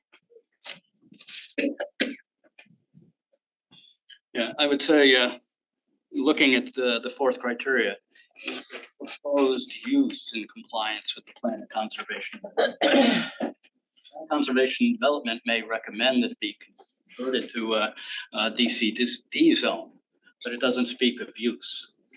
Saying the use is consistent with what's already there, which is the industrial. Again, it's very limited as to that fourth criteria. It doesn't say it has to be that the entire thing must, I mean, also in there some suggestion that there be gables and that there be, which we've never required, or that there be certain architectural similarities. But in fact, those aren't factors. It's whether or not the use is in compliance, and the proposed use is certainly in compliance with what's existing there. Our failure to, in a planning stage, to change from an industrial district would be absolute error to hold it against an applicant that they complied with the law, but they didn't comply. Something from 2016, which this commission has failed to. All right, Just go ahead, Commissioner Randolph. one last comment. Your suggestions on the strictness of granting a special exception seem to nullify any discretion for applying, for basically rendering judgment on a special exception. Special permits, as I understand, permit a generally compatible use at a zoning district, which this complies with, generally compatible, but there's one of 24 sites. That statistically is insignificant. The size of the building is overwhelmingly large. So special attention under special permits, according to the Connecticut state law, and this is Robinson and Cole's interpretation, allows special attention must be given to its location and method of operation in order to keep special uses compatible with uses as of right in that district. So this district is an island and it is incompatible with the other surrounding retail and office uses. It's incompatible. This district extends north of and then it skips over to Ruger. The contiguous locations, contiguous meaning the exact adjacent locations, are all different. That is what, and that's a fact, and that's a verifiable fact. And that is why this project gives me such concern. So under the special exception, we do have discretion. It has to be compatible with the adjacent uses. I submit that this is not compatible with the adjacent uses. Listen, Just one minute. go ahead, Commissioner Levy, then. Yeah, I just want to say, One thing. again, we do have discretion. And if you wanted to put this building on Harbor Road opposite the Pequot Yacht Club, I'd be the first one to appropriately exercise my discretion and move to deny it. But that does not allow us to abuse our discretion when considering this. And again, it's not speaking specifically to the, center design district. It speaks of neighborhood. And does it fit with the neighborhood? Well, the neighborhood is so eclectic, just about anything would fit there. Final comments, Commissioner Braun. Yeah, the scale alone makes it not fit with the neighborhood. And we do have discretion. And that is what the special exception gives us. We have the discretion to determine if it is in harmony. It is not in harmony. Every other business there is a small business, even the other automotive businesses, so. Final comments, but does anybody else have anything further? This Commissioner Randolph, you just said there's different uses all over. And there's a automobile use right about. Different from proposed use, not different uses. Yeah. Different from the. But that doesn't mean, but there's no evidence that an automobile use is gonna affect retail or restaurants. There's no evidence, it's different, but there's no evidence to suggest that it impairs it. And then you're also comparing two different districts. Even the automobile one, I believe, is in what the different commercial district on the X side.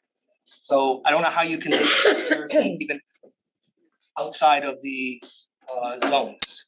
But there's no evidence that it impairs. And I don't know how you can say something is not harmonious with the area when there's also the Cupcake building right next to it, which is huge in its own right, but it fits our regulations on the site.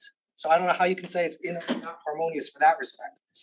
And just finally with the POCD, I mean, again, think of what we're doing now in our planning sessions and what we're doing with recommendations potentially in our own POCD. I'm gonna hazard a guess that most of us are allowing recommendations to be put in there, thinking, well, I'll consider it later as to what the actual zoning regulation is and what the impact of it is. If anything, we've been softening language, saying, hey, let's suggest this, let's consider this, as opposed to actually doing it. And you put the recommendations in there thinking it's something to consider for a later date. And to use, so that's what we're doing now. So imagine how it was back in 2016, making potential recommendations that you're suggesting, Commissioner Corsillo. And the thought I would suggest is, well, we'll consider the application to change the regulation when it comes up. We'll do this, we'll worry about the studies then and how it impacts the area. And just to rely upon that one recommendation to say it's not in compliance just doesn't, it makes sense to me. And I think between that and everything else that's said, I think, this kind of, in my humble opinion and respectfully, represents the, pretty overbearing kind of commission. And I'm just concerned that this is very ripe for appeal and it's not setting a good precedent to how stringent you're applying. It's you have much less flexibility and much less discretion than your suggestion. Doesn't mean we don't have any, but that's my concern. So the current motion is. Just want to remind us of what the criteria says. This is the location, type, character, and size of the use and buildings in harmony with and conform to the appropriate and orderly development of the town and neighborhood and not hinder or discourage the use of adjacent property or repair its value. So it's all those factors combined. It's not just any one. This has all the factors. It's different than the Wedding Cake building. It's different than the Carvana dealership, okay? It's a dealer and repair facility that dwarfs the Carvana dealership, and it's a different style than the other one. And if you combine it all together, it's not in harmony. So there's plenty of evidence that it's not in harmony. But it's the same, it's similar size than the Cupcake Building, so there's your size, similar use, and across the street, so there's your use. It meets the regulations as far as coverage and all that, so again, I mean, we're looking at it, I think, way too stringently and exercise way too much discretion that I think is somewhat inappropriate for this board to be telling what a property owner can do. I think we're using our discretion. Find out if there's an appeal. All right, the current motion is a motion to deny. All those in favor, please say aye or raise your hand. Randolph, Corsillo, Harrison and Braun. All those opposed, Levy, Noonan and Mikowski. So the motion to deny. Next item is our public hearing. Call it, zoning regulation amendment, application of Royal Homes LLC for a new section 5.1.1.2. I'll call them both because they're the same, right, Mr. Wendt? Sorry? Two items for public hearing are the same, right? No, No, they're not. separate. Thank you. I will not call. That would not make sense. No, thank you. No. Yeah. Figure what he's getting ready, to get organized. Oh, yeah. Did you do the call? I called it, yes, thank you. Good evening. For the record, my name is John Fallon. I'm an attorney here in Fairfield. And I'm pleased to be representing the applicant tonight from Royal Homes on this amendment application. With me is Mr. Peter Stofa, who is the principal of Royal Homes, and our architect, Mr. Phil Throne. Now, I say architect, I realize we're here on a text amendment. So we're not going to make a planning and zoning site plan application. I did think, however, and I hope you'll concur, that we might take 5 minutes after we talked about the amendment to give you some conceptual view of what the amendment would facilitate with regard to the property that we are interested in.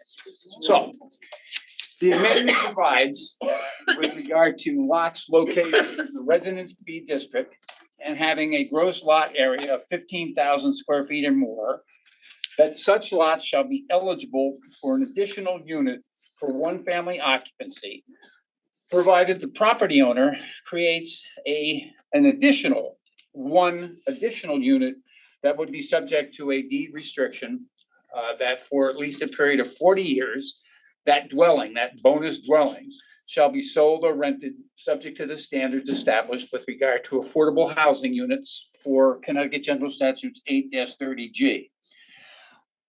What you have before you, the amendment, which you've read, I'm sure, also takes into consideration, it was amended by us to accommodate the comments made by the Connecticut DEP in their letter of September 16, 2024. And therefore, we've added at the end a provision that the proposed amendment will not apply to any lots located totally or partially within a flood zone. And that was as a direct request or suggestion by the DEP. So what's this amendment all about? And then I'll go through and give you an example of how it works. Well, there's two things at work here.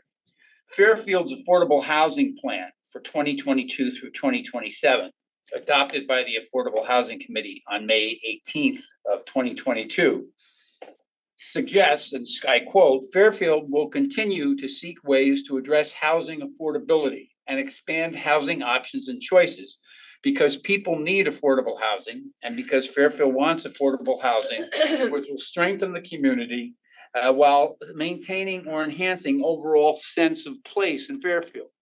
You have, and you'll have tonight later on, applications involving larger 8-30G applications, all of which are brought forth pursuant to Connecticut general statutes and fulfill the need for affordable housing in our community and in our state. However, there is a place for more discrete utilization of 8-30G opportunities for affordable housing in the context of an existing neighborhood setting. The draft plan of conservation and development, that is your draft plan, but it is at least worthy in this context to discuss, that commits itself to a commitment to expanding opportunity for affordable housing in residential zones for people of all ages, creeds, races, and incomes. And so there will be an opportunity for access to diverse and affordable housing options. Basically, this amendment provides an expansion of something in your toolbox, an opportunity to create an additional affordable housing unit or units in residential zones without resort to a formal 8-30G application. It'll create individual affordable units, incentivize developers to do so in these residential zones in conjunction with residential development that is already permitted in the zone under our existing regulations. So how will it work? In the B zone, as you know, if you have 9,000 square feet, you can have a 2-family house. And if you have 6,000 square feet, you can have a 1-family house. So theoretically, the yield for a 15,000 square foot lot or larger in the B zone would be, you could have 3 dwelling units, 2 and 1. Under the amendment, if the lot is 15,000 square feet or more, the developer would get 1 bonus unit, provided he constructed 1 additional unit that would be deed restricted as an affordable unit for 40 years. So the result would be he could achieve 5 units. But one of those units would have to be affordable in the context of this regulation, not 8-30G, but your regulation. The approach is consistent with the priorities expressed in that draft plan of conservation and development that I referred to. Because you say in there, further study potential for increased housing types by the introduction of gentle density in strategic locations, directly addressing the concept of, quote, missing middle housing, as you've referenced throughout your draft POCD. That's what provoked us to come to you tonight with regard to this amendment, because the 2 critical things here are, to use your language, further study potential for increased housing types by the introduction, and I love this term, of gentle density in strategic locations, thereby addressing missing middle housing, which has become a concept of planning significance in our community. So that's what we're trying to do here. And before I summarize, I just would like Phil to give you, again, realizing we're here for a text amendment, so this will be brief. But we want to give you an overview of at the property on Royal Avenue, should you adopt this amendment, what we would be able to create, which would include diverse housing options, inclusive of at least 1 deed restrictive affordable unit. Phil. Thanks, John. What's the address we're talking about? 68 Royal Avenue. For the record, my name is Philip Cerrone. I'm the architect for this project. My office is at 421 Meadow Street in Fairfield. This is an existing site plan, so you can see there's a couple of structures on there. This is a corner lot, so it's on the corner of Rutland and Royal Avenue. Next slide, please. A little delayed. So this is just, if you can see it, it's okay. You can go down a little bit or up a little bit. So here's the site plan. You can see that. Second. No worries. So we meet all of. Well, it's not ours, but I've lost the video. Oh, boy, we can hear that pretty good. I gotta say.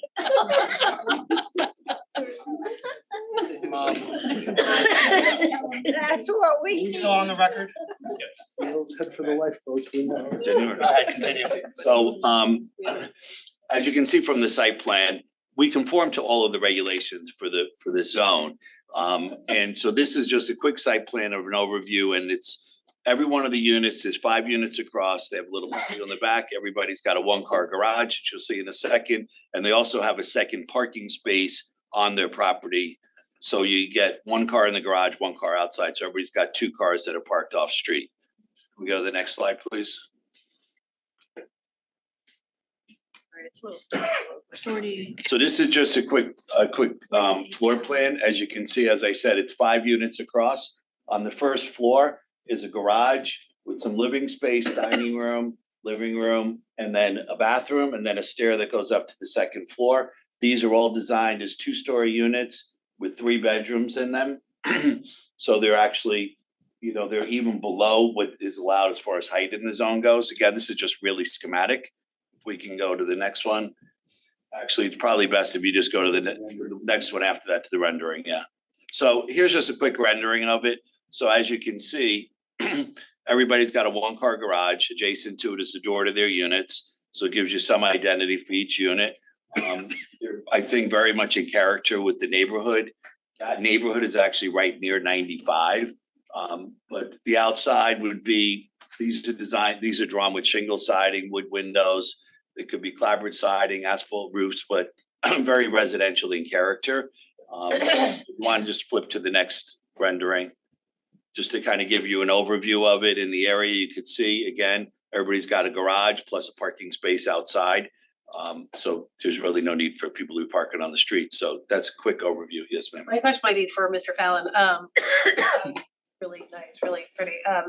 It's similar to what we did on Kings Highway, near Grasmere. There's about 5, maybe 6 units. I'm familiar with the project, but I've seen it, but I didn't do it. I mean, It's very similar in style. yeah, I mean, I think what we're trying to do here is reviewing the draft plan of conservation development, which you've all been working on very hard. We're suggesting a text amendment limited to the B zone that's consistent with the input that we take from that draft plan, as well as from the Affordable Housing Committee. Now, we presented this amendment to the Affordable Housing Committee at their meeting sometime last spring. And on June 12th, 2024, the Affordable Housing Committee unanimously endorsed the adoption of the proposed text amendment that's before you tonight. I believe you did receive a letter from the chairman and Mr. Barnhart to that effect. So what we're trying to come up with here is, in the context of your own regulations in the B zone, to provide, I used the term before, another tool for your toolbox to incentivize developers to address what we all understand to be the ongoing need for affordable housing in Fairfield, by encouraging a developer such as Mr. Stover to provide an additional affordable unit, to incentivize him to do that pursuant to Connecticut General Statutes 8-30G without invoking 8-30G in order to do so. And it serves a lot of purposes, because even the non-affordable units in that B zone will provide a good diversity of housing options for the community, even at the market rate units.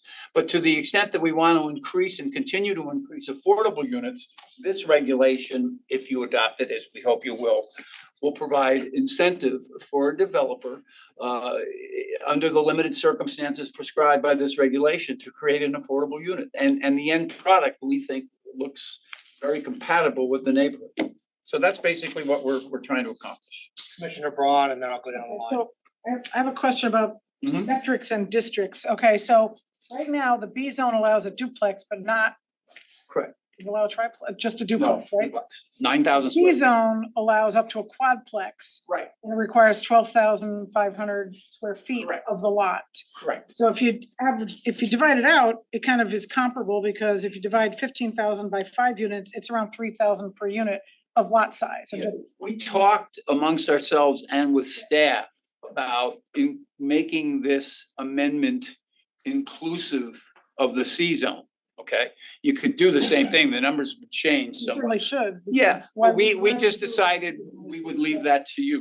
I mean, if you like the concept of what we've referred to before as incentivizing missing middle housing and providing gentle density in strategic locations, certainly this concept could be applicable to the C zone as well. But then,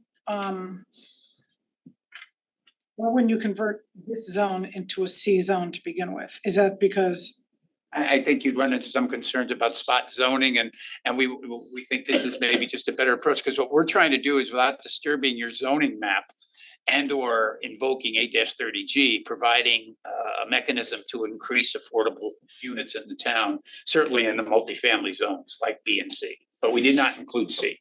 It makes sense if C allows a fourplex and B allows a duplex. It would be logical to have a fiveplex not only be in a B, but be in a C also, but that's just a side question. And we did, That wouldn't be logical, but then as far as the size, the lot size per unit would be comparable to what we now allow in the C zone, around 3,000 lot size per unit.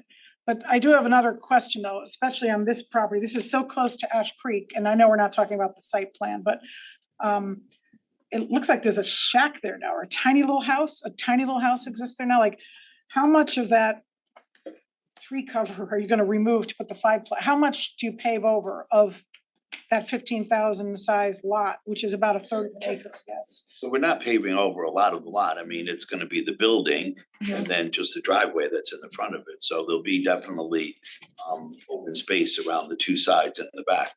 yeah, one of the Do you know things. how much of the, I'm not, I sorry. mean, we haven't gotten to that Okay. detail at this point because we're not really sure from the site plan.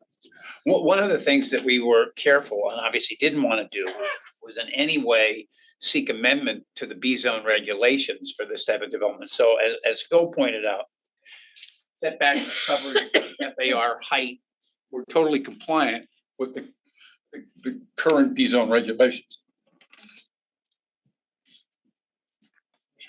Anything, well, Commissioner Braun, anything further? no, I'm good. Commissioner Levy? We've got this designed as like a fiveplex. Yes. Popular sort of downsizing among seniors is sort of what they call cluster housing with perhaps a courtyard. Could like 5 small individual units in a cluster housing be accommodated in a 15,000 foot B zone like this?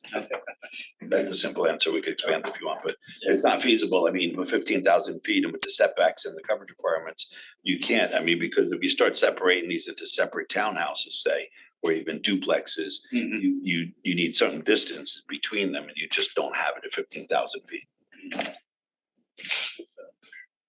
How much would we have to change the setbacks to allow for this or just? More thorough, yeah. Yeah, I'd have to look. I think you'd have to change them a lot and you'd end up with buildings that are really close to property lines. Then it's just 15,000 feet, it's just not that big of a lot. And then just one other question, do you know approximately how many 15,000 square foot lots there are in the B zone? We knew that was gonna come up. Did we determine that, Mr. Nguyen? We have that information from the Affordable Housing Committee study. I don't have that sitting here in front of me right now, but we will have that for you before you deliberate on this application. Thank you, nothing further. Commissioner Harrison? No, I think I'm set now, thank you.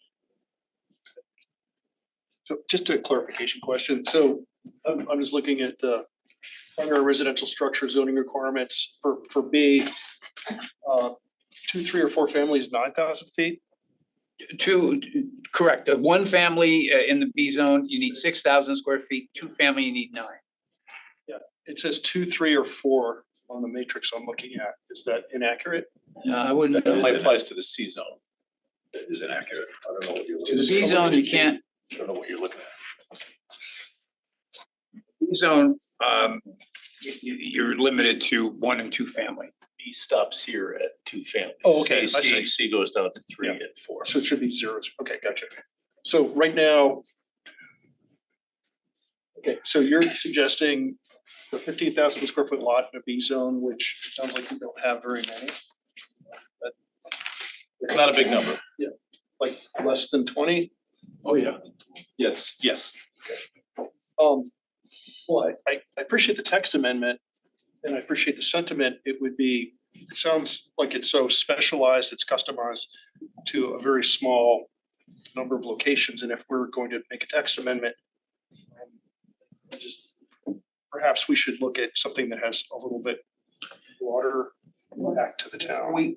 As I said, we did consider internally and also did have conversations with staff about the possibility of extending the concept to the C zone. And that's certainly something that we anticipated you might want to do in your discretion, but we determined that we wouldn't be presumptive and we would just come in at the B zone. But certainly, if you like the concept, which we hope you do, of incentivizing a developer to create a deed restricted affordable unit by giving him or her a bonus of one additional unit over what they could otherwise achieve, then that could be applied in the C-zone as well. And I apologize for not catching up on this. So would the setback requirements all be the same? Yes.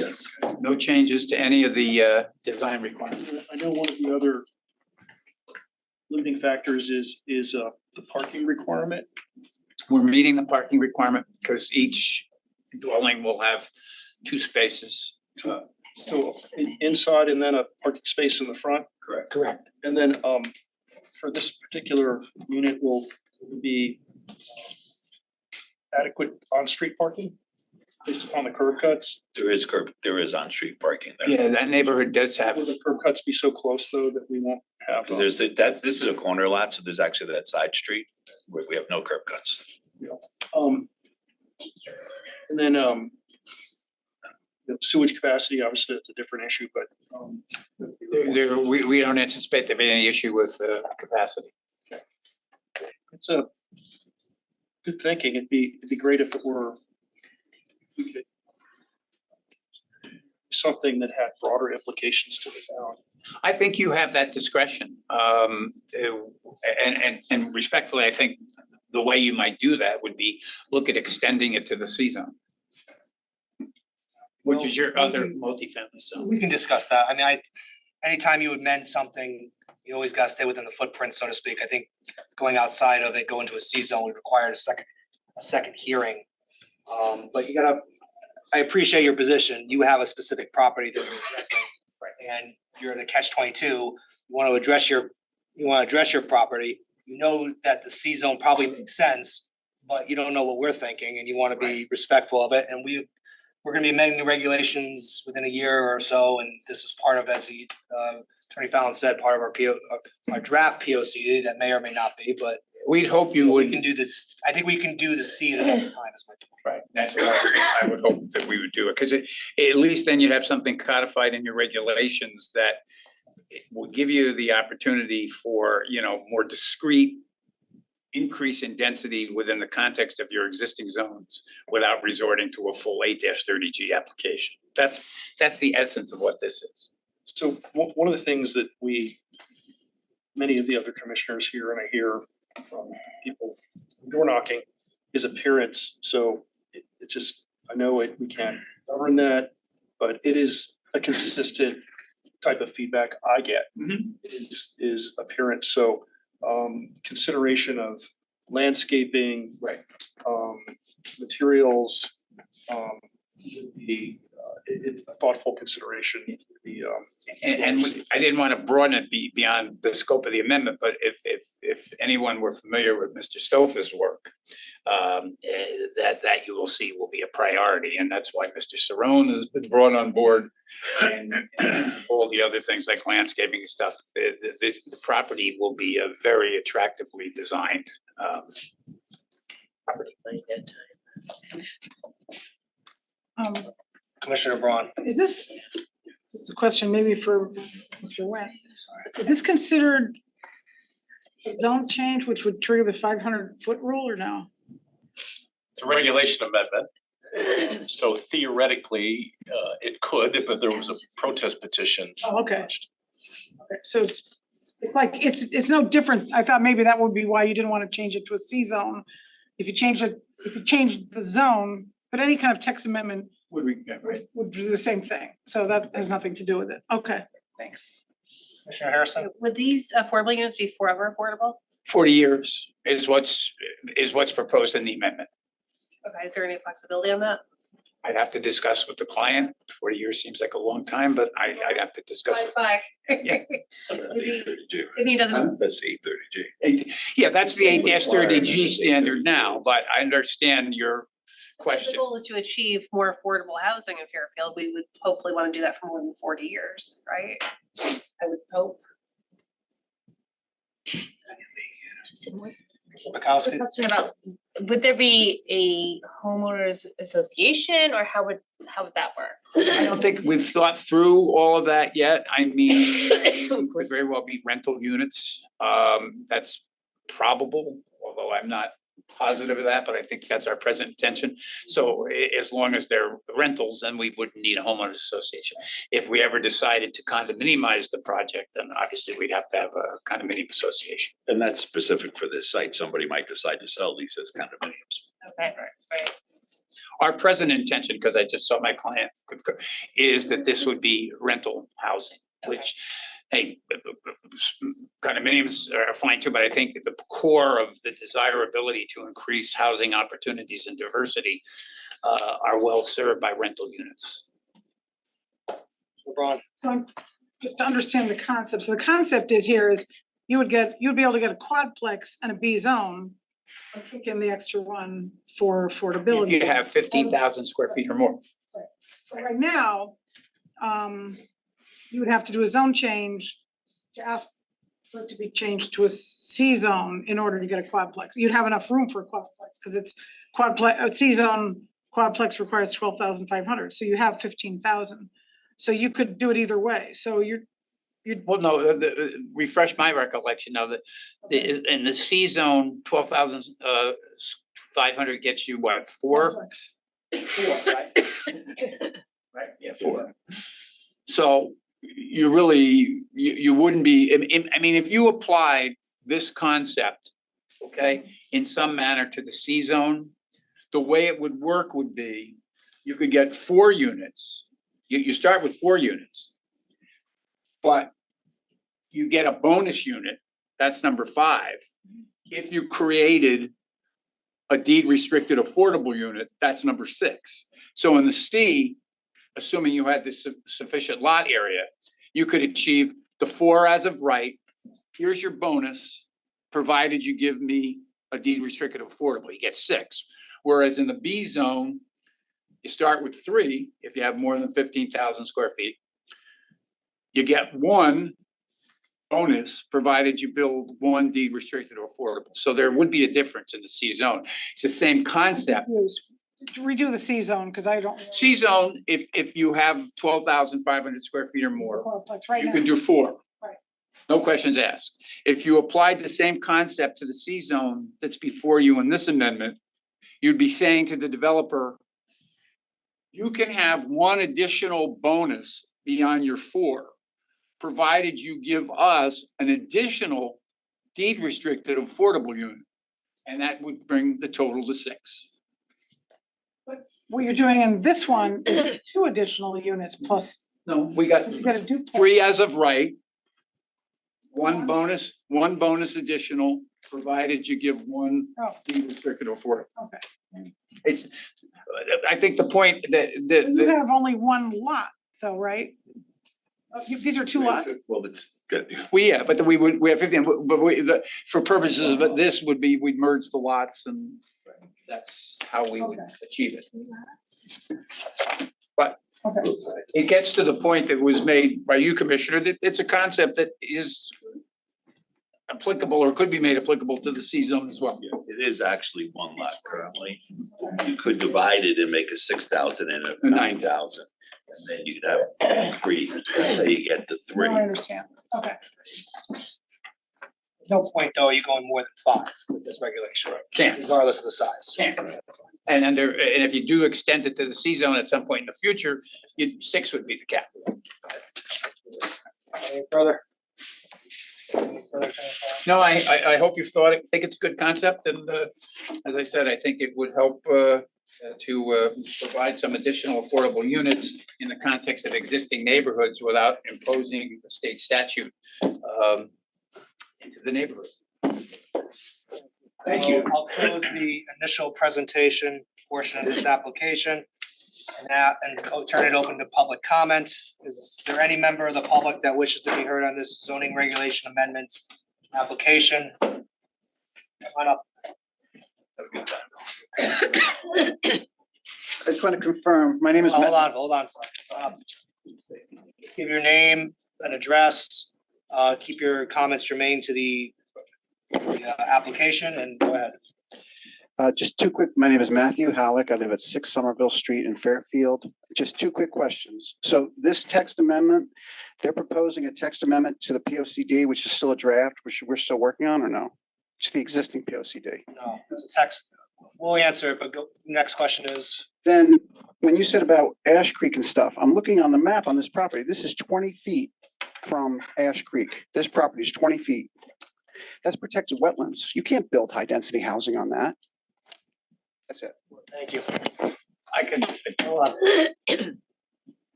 Any other member of the public wish to be heard? Hold on. Any member of the public wish to be heard? Do you have anybody online? Any member of the public joining us remotely or by phone wish to be heard in this application? Regulation amendment application? Final call, any member of the public in person or remote or by phone? Hearing none, I'll close the public comment portion of this application and Mr. Attorney Fallon, rebuttal, please. yeah, just to respond to the gentleman's comments, obviously, this is an application for an amendment to your existing zoning regulations. And to the extent that what we propose to do may or may not require approval from the Conservation Commission, either in the form of a staff level certificate of wetlands conformance or an inland wetlands permit, we certainly will do that. But there's no prohibition per se with regard to the development of this property. Obviously, there's already development on it, simply based upon whatever proximity it may have to Ash Creek. Thank you. Any further? Just one, Commissioner Randolph. an earlier question. It would be helpful to just understand how many lots are 15,000 square feet before. Yeah, that's gonna be, decision. we Yeah, talked, that will yeah. be given to us Thank you. in between now and our executive session. Thank you. Thank you. I will close the this application, call the next item 222 Stilson Road, application of Paul and Mary Jiminy for certificate of zoning compliance pertaining to a 24 unit residential development pursuant to section 830G of the Connecticut General Statutes. Almost. You're saying? I'm Attorney Fallon. very comfortable here, is that all right? Attorney Fallon, let me just ask, just because I see we're at 5 of 9, our curfew is at 10 o'clock. Yes. As you heard, we are likely gonna be moving this over a week from now as well, Mr. Correct. Went. What do you think how your presentation, how long will it be? I'm hopeful and expected that we could complete our principal presentation to you prior to your 10 o'clock curfew. I say that to members of the public because as you heard, we had a very long and very important and good debate on the Exide property earlier. We went through the last one pretty quickly, which was fine. Our curfew again is at 10 o'clock. We will go through up until 10 o'clock. Attorney Fallon will have it, as we normally do, give his initial presentation. Members of the public, you can certainly stay if you'd like. We will be having this over the next hearing where I imagine the majority of the public comment will be had. I encourage you to stay and listen, but I wanted to at least get the timing down in case anybody felt that they could listen to this online at their leisure, during the intermeeting week, and then come for public comment. I'll also note that public comment doesn't have to be just verbal. We accept emails and other written submissions, which we do read and have equal weight. But I just wanted to put that out there in case anybody saw the time and felt that they wanted to head off. It will be continued to next week. I'll take just a quick question. It's a quick question. Sure. In fairness to the residents who came, that probably would be opposition, to run to 10 o'clock and then cancel and ask them to come back to present their opposition seems to me to be unfair to citizens. Sir, we do curfews at 10 o'clock. I have no issue All with the your time. curfew, but in This is, essence, we're denied the ability to speak at the same time they made the presentation. sir, that happens all the time. Okay. I mean, we go by the agenda that we set. We start with, I don't want to take too much time, but I'll say it quickly. We go old business first. We had a very important discussion on a very important site. The applicant goes first. You want the applicant to go first because you want to hear what's going to happen. And our curfew goes to 10. We will reconvene a week from today, which is not normally the case. Normally it's 2 weeks or more in between. You'll certainly get your opportunity to be heard. And it's not unusual for 3 nights of public comments, so people are disjointed, so, you know. Apologies for any inconvenience, but this is not out of the ordinary, and we're gonna be here too, so let's just move forward, I think, with where we are. Again, that's our timing for now, so Attorney Fallon, go ahead. Commissioner Braun. I was just gonna say, I didn't realize we were meeting on the 29th. I thought when we did that survey of who's free, not enough people were free, and 29th is next Tuesday. Yes. Is that gonna be an extra meeting next Tuesday? Yes. Okay, That's what we were discussing in the beginning. okay. Attorney Fallon. Good evening. For this record, my name is John Fallon. I'm an attorney here in Fairfield. I'm pleased to be representing Paul and Mary Vimini, who are somewhere here. Aware of, there they are, over there. And this is an application, as the call indicate, where we're proposing to construct a 24-unit multi-family residential development at the property owned by the Viminis at 222 Stilson Road. The property is located in the Design Residence District, and it's bordered by a commercial shopping center and the Oaks condominium development. The proposed development will consist of 2 studio units, 16 one-bedroom units, and 6 two-bedroom units. And the proposal is submitted pursuant to Connecticut's Affordable Housing Land Use Appeals Act, known as Section 8-30G. In the material that I provided with the application, you will find our affordable housing affordability plan. That's submitted and is located at page 5 through 25 of our application bound submittal. In accordance with that affordability plan and the provisions of the statute, 30% of the units, that being 8 units, will be deed restricted as affordable for a period of 40 years as required by the statute. Note, 4 of those units will be reserved for persons earning less than 60% of the statewide median income. And our affordability plan designates that as 1 studio unit, 2 one-bedroom units, and 1 two-bedroom units. Similarly, 4 will be reserved for persons earning less than 80% of the statewide median income, that being 2 one-bedroom units and 2 two-bedroom units. And as pointed out also in the affordability plan, at least 1 of the affordable units will be ADA compliant.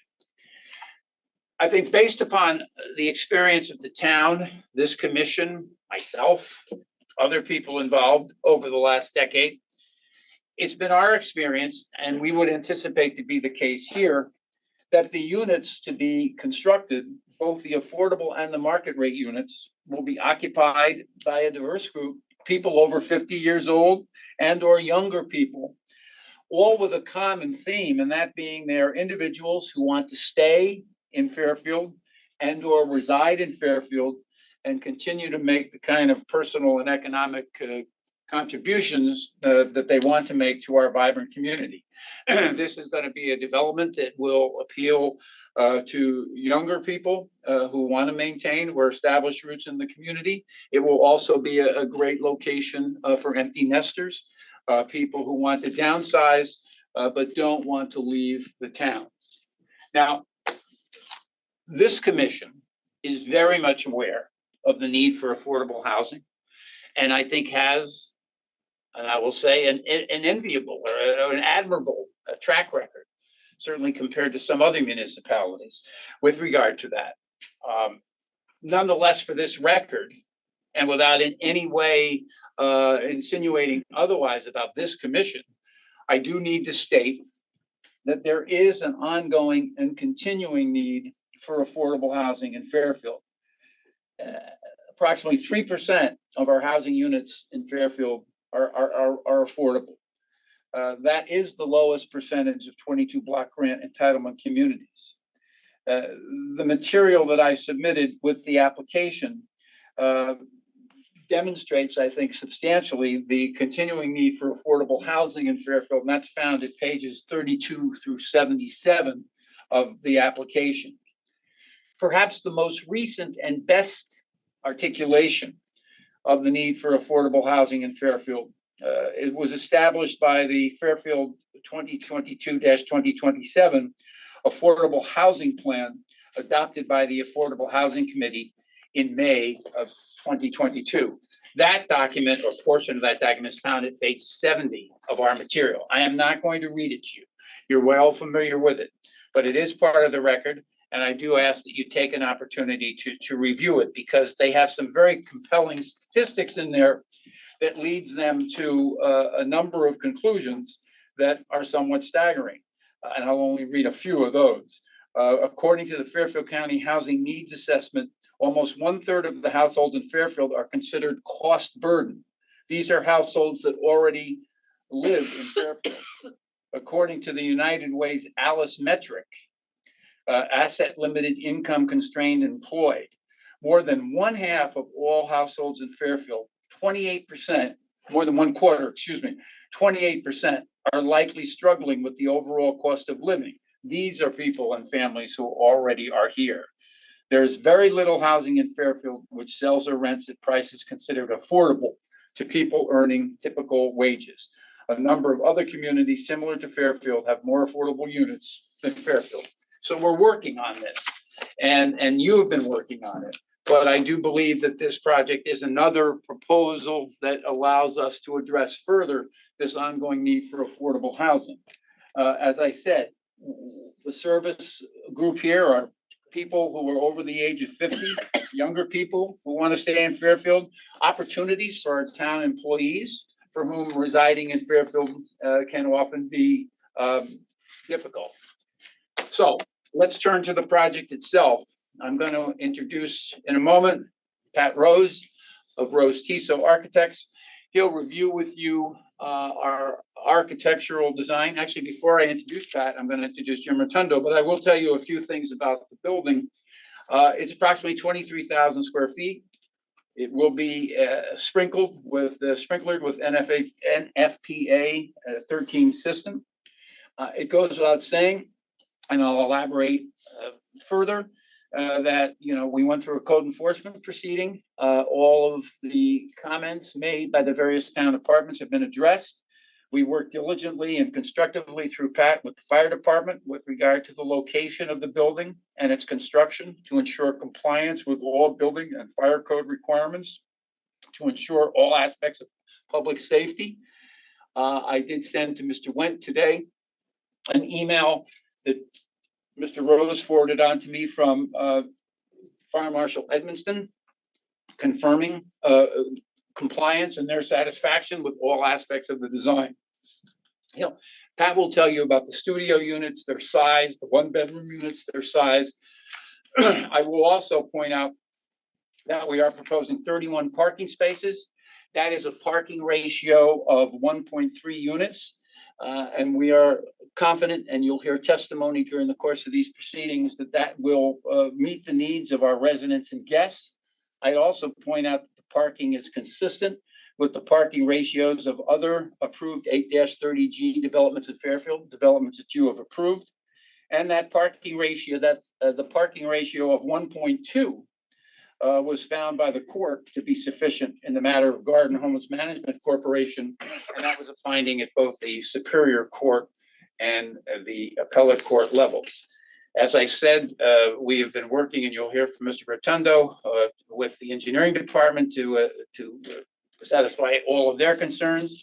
We did receive an inland wetlands permit with regard to this matter. We did receive last Wednesday night approval from the WPCA with regard to the required connection.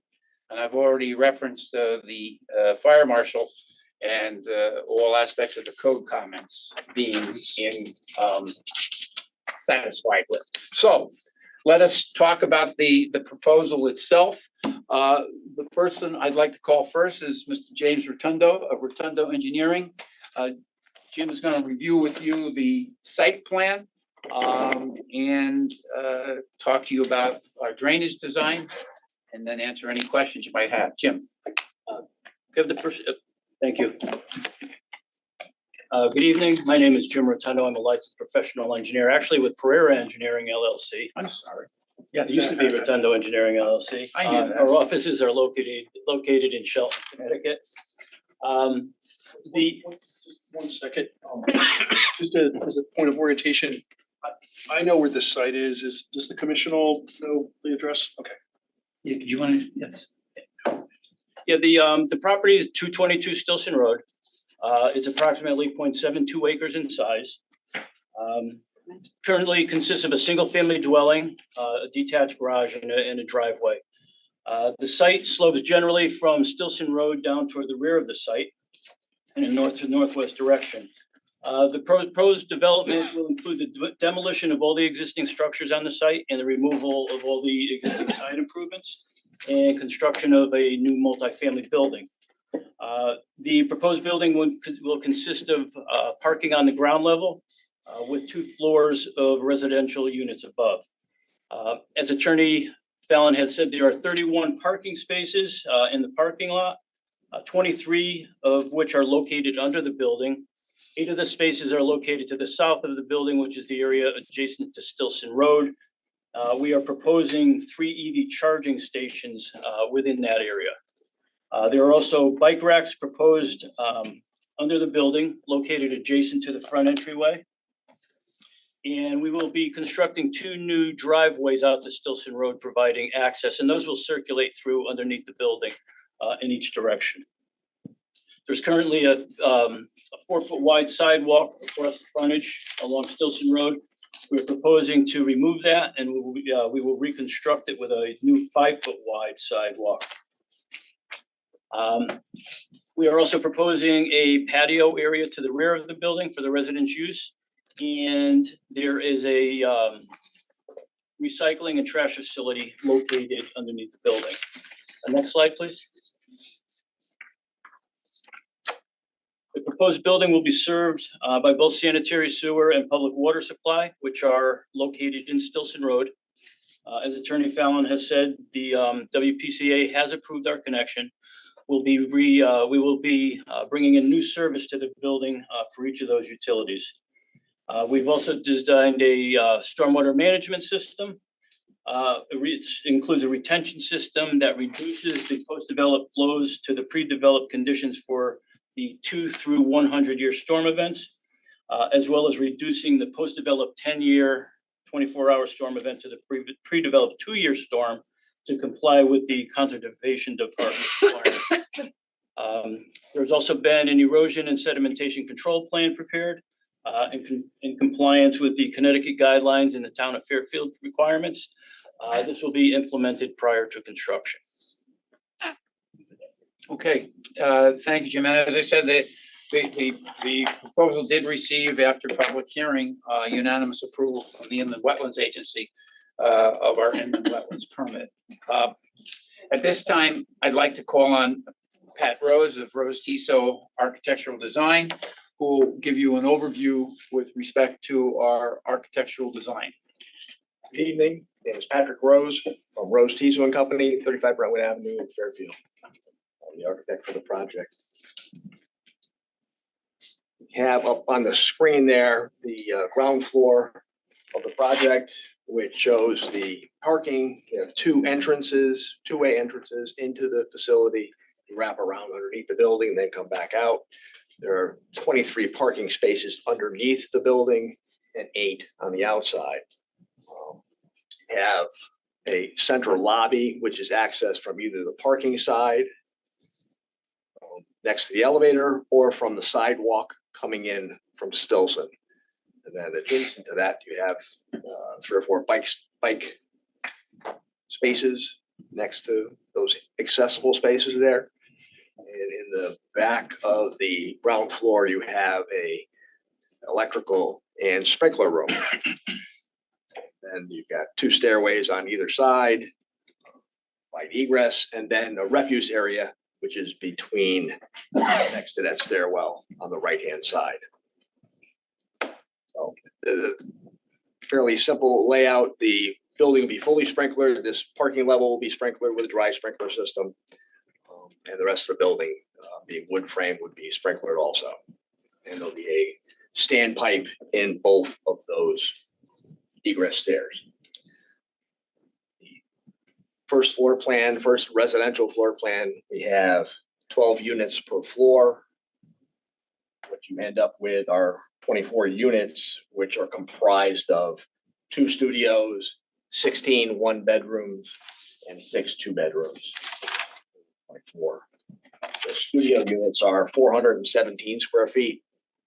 The 1-bedrooms range from 637 square feet to 798 square feet. And the 2-bedrooms range from 967 square feet to 1,083 square feet. Fairly simple layout that you have, central corridor leading to 2 exit stairs and the elevator in the center providing vertical transportation.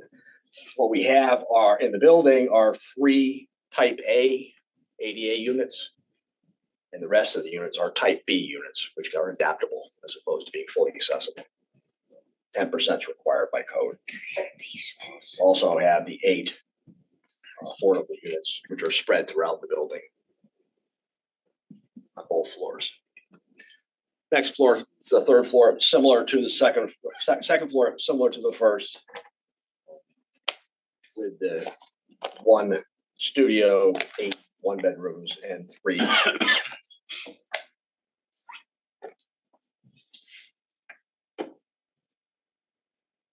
The roof plan for the building, it's fairly simple. You have a mansard roof, which runs around the entire perimeter of the building, approximately 6 feet high. You have a flat roof behind that. That mansard hides the mechanical equipment that will service the building, which is mainly condensers for the apartment units. I have an overlook for the elevator, which will pop up above that flat roof. You won't be able to see any of those items from the area. Building, this is the elevation on top there. It's the elevation from Stilson. In the center, you have the lobby with a awning over the top. It's brick, the side is brick, and then on the lower level at the parking area, you have brick masonry around the columns to protect them, and then screen walls in certain areas to hide the cars. Above on the 2nd floor, you have vinyl siding that it projects up to those gable peaks. And then on the above that, you have the vinyl shakes, which run in between the vinyl siding underneath the asphalt fiberglass roof. The colors that we're looking to do are similar to this in tones of buff, tan, brown, which are similar colors actually in the oaks.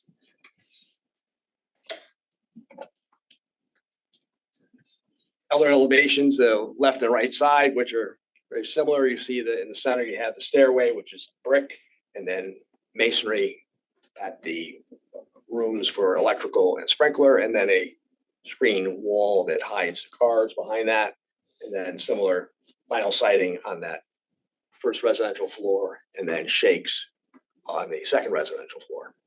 Very similar to the front elevation. The rear elevation is pretty much a mimic of the front. That you see the entrance to the lobby at the center, electrical in the back. On the right-hand side, you see electric meters, which are required to be on the outside based on our wonderful United Illuminating. Nobody likes, I know. And then similar materials on the 1st residential floor, the siding and the shakes on the 2nd residential floor. Thank you, Pat. Hold on. Commissioner. I'm sorry. Yes. You said there was an elevator or was not? An There elevator? is There is. Yeah, it's an elevator building, that's why there's type B units. It's basically 3 stories, right? And what's the height of the building at the top of the roof? Slightly under 40 feet, 39 feet. And the roof is a mansard roof. It's 6 feet tall, but does that mean it goes down below? Like, does that stick up on top of the? Yeah, it sticks up on top Is of, it like an attic or something? there's no attic. It's purely a mansard, which is essentially a So it comes down the triangle, side a little bit. 6 foot high, and then Okay. you have a flat roof behind that. And the dumpster are there air conditioning units? Like, where would they be located? Not on the roof, obviously. No, the condensers are located on the roof, which are hidden by that parapet They're inside the mansard roof. behind the mansard roof. And this might not be a question for you, but I was wondering what the impervious surface is after construction. That's probably for him. Hold on, let's finish with what we have in front of us. Something on Corsillo. Just real quick for orientation purposes, looking at the site plan, where is the location to the existing structure and the driveway in relation to the proposed building? The current structure is close, based on this site plan, is on the, close to the right-hand side of the property, close to the road, 10 feet off the road. 10 feet off this property. On the right-hand side. Right-hand side. And the garage is off. The right driveway roughly. The driveway is same location as the existing driveway? right drive, it's within 10 feet of the right side of the property. Questions? Commissioner Randolph. Is there, I see you've got two double driveways. Is there a need to have considered a one-way in and a one-way out, or reducing that? Because that's I pass there multiple times a day. Once you get a little further towards Trader Joe's, that's chaotic as charitable. Yes. There. So, a single driveway would be simplified. Mr. Mitchell, our traffic engineer can. Okay, and then For the architect. yes, well, And if I, me, I don't, I was. yeah, and then secondly, the Stilson elevation, if you could flip to that.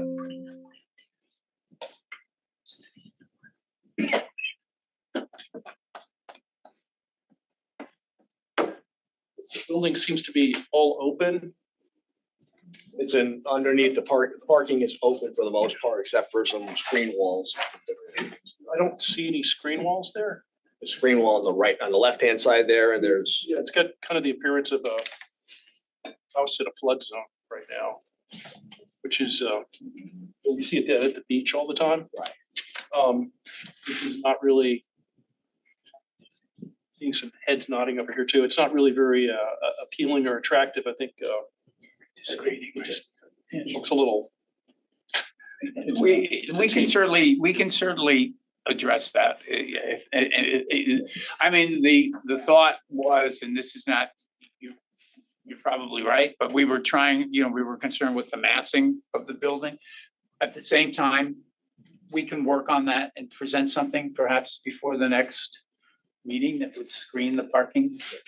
It's a very, looks like it's teetering on that middle piece, so. Okay, well, we have our homework for next week. Okay. It's all subjective. No, appreciate it. Anyone else down there? I just had questions about the screening as well. Specific to the refuge area, where is that located? If we're looking at this view here. if you're looking at that view, Yeah, it's left side. to the back on the right side, on the other side of the stairway. So it's Okay, hidden by the stairway and the electrical room. okay, so you cannot see it from, No. They have to come in with a low boy, take a dumpster. And just one other question that will. I'm sorry, just. Commissioner Braun had a question, so. Commissioner Braun? I was just wondering, would it be possible to get us a rendering showing the actual color? Sometimes something looks good on paper, but then when you see it, it's kind of like weird. Obviously, it's brownish, but I don't know what it's really gonna, is it possible to do a rendering to show what it would really look like, or is that? Or can we bring you some samples? Samples, you're not gonna get a rendering. You said it looks We like. can bring you samples. Sample board? Sample board, is that okay? Yeah. We'll bring you a sample board. Which probably is better than a rendering anyway. Does it matter? Go ahead, Commissioner Braun. The oaks, it's hard to tell. You said it looks kind of like the oaks. The colors. The colors. The dumpster, does that have to be on the right or it could be on the left? 'Cause by the left is by the commercial, right? Yeah. Correct, it could be on either side, actually. Something to consider. There's space on either So side. I had a dumpster question too. So is the truck gonna pull in to get the dumpster? I'm sorry. Yeah, Commissioner Harrison. Sorry, I'm not sure if this question would be right for you, but is there a landscape plan? It just looks very, We're gonna do that next. oh, okay. Mr. Kenny is online somewhere floating around. He'll be, Alright, so I don't see any plantings. yeah, he'll be on for the landscape. Thank you. Commissioner Randolph. Yeah, sorry, so just dumpster and deliveries, will the inevitable Amazon truck need to pull in the front and the guy walks in, or will be clearance for a box truck? You're not gonna have clearance for a box truck. You'll have between 9 foot and 10 foot to go through there, but box trucks are all. So the box truck will be parked up front for delivery, and then garbage truck? Garbage truck, they have make 9 foot low boys that pick off the back, and they can come in and pick up that dumpster. Okay, so the dumpster won't be staged on the street? No. Commissioner Bogowski. In regards to the deliveries, is there a mailroom on the inside? In the lobby, there's a mail room and a package area. So that's set up in the lobby. I think Commissioner Braun had a question for site plan, I think. Yeah, so, So let him come up. Rotundo, the question was, it had to do with impervious surface. Also, are you using any LID techniques? And how close are you to the wetland? I know there's an offsite. Let's go one at a time. So. You can answer them all at once if you want. Okay, as far as the I'm trying to go quick. impervious surface, there, in the existing condition, there's 6,600 square feet of impervious. Mhm. In the developed, there's approximately 14,000 square feet of impervious. So around doubling it or so. Yes, plus or minus. As far as LID, we don't have any, we do have a level spreader, which is our outlet to our retention facility to the rear of the building. Everything, all the stormwater that's being collected from the developed area is going into our retention system. So actually, the design doesn't lend itself to LID as far as discharging pavement into bioswales or anything like that. So it's all self-contained, but it's all being retained on site. And where does it go after that? To a catch basin, to the town's? No, it does not, it doesn't connect to the town system. It infiltrates, we're providing enough volume to contain all our developed condition runoff. There is an overflow, which is an upper level overflow pipe in our retention facility that goes out to the back in to a level spreader. And that infiltrates it into, Further infiltration into the ground, and if there's anything, it's, I believe our level spreader is about 60 feet long. So any water, it kind of just, it's stone. Any water that comes out of that kind of just bubble out of the top and then just flow over. do you anticipate any water flowing into the offsite pond during a bad storm event? The system, there won't be any discharge out of that system. Like I say, a 1,000-year storm like the one we had. Yeah, well, I mean, you know, you could only design to certain storm events. This is actually designed to contain the 100-year storm event. There's very minimal flow which comes out of it with a 100-year storm. So other than runoff from the surrounding ground areas, during any storm event, it's all being captured with it. And why, is there a reason why I can't go into the catch basin system for the town storm sewer system? Explain that. That's just the way we designed it. Reviewed by the town engineer. He seemed to be okay with our system. How are those decisions made? About whether it goes into the town stormwater system versus infiltrate into the? Well, we looked at it from a stormwater quality standpoint, number one, to allow for infiltration. We determine our water quality volume that's contained within our system. So that's a water treatment method. So the natural flow from the site, as I had mentioned earlier, the site slopes from Stilson Road to the back. So that's the natural course of the water. So we try to maintain that as much as possible. And that's our design point. So then we design our system so we don't have any increase in runoff to that point. And I know you got a wetlands permit and everything. I'm just curious, how close are you to the actual wetland, or how, I know you're in the upland review area, the 100-foot. Yes, wetland. and we're about, It's sort of a circle, so it's not the same amount in it. correct. Our closest point to the wetlands is, I want to say it's about 50 feet plus or minus. And that would be in the, Is that the building or the parking or the patio? that is the corner of the building. If you look at the site plan up there, Okay. the northeast corner, which is the upper right-hand corner, That's the closest point to the pond in the back. And that's about 50 feet. Is the buffer shown there or the upland review area? I know like it's like a Yes, sort of a half circle thing. see exactly where the Okay. pointer's going there. It pretty much bisects the building. So that's the closest point to the pond and the wetlands in the back. As you go to the left or to the west, it gets further away. Are they did the Conservation Commission have you do plantings there to help with the remediation? And Mr. Kenny, who he'll be talking his next. landscape Okay. plan, Thanks. right. Thank you. Thank you. And I think the inland wetlands permit is part of your record, right? Yes. Yeah. Thank you. Okay, Mr. Kenny. Mr. Kenny, are you there? We're looking for Mr. Kenny. He's online. Yes, I'm There here. he is. We hear your voice. I understand that you're not going to be gracing us with your countenance today, but you are here to talk about the landscaping plan, correct? I am, and I apologize Okay. for not being there. I had to attend another meeting and I'm calling in from my car. Okay, well, it's all yours, Bill. If we can talk about the landscaping plan, Sure. that would be There- great. It's mounting up Okay. here. Yep. Thank you. Good evening, Bill Kenny of William Kenny Associates here in Fairfield. I'm a professional landscape architect, wetland scientist, and soil scientist. We were retained to help both with the wetland review as well as preparing a planting plan for the project. There's two primary types of planting.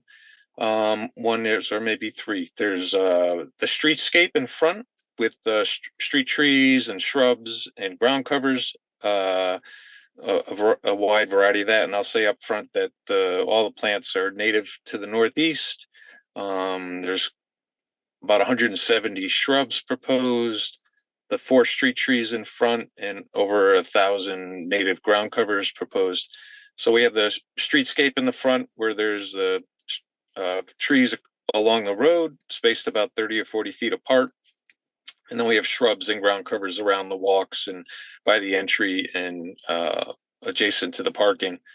And then you have lawn, very limited, mostly limited area of lawn around the building, primarily leaving that as lawn to provide access for maintenance, as well as different utilities that run through that area. And there is a sanitary sewer easement that runs across the back of the property and then down the left-hand side of the property. So we wanted to leave that open. And then the other major planting is at the back of the property, top of the plan.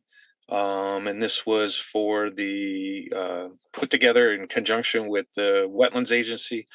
The wetland and watercourse that is related to this project is a man-made pond that is immediately off-site.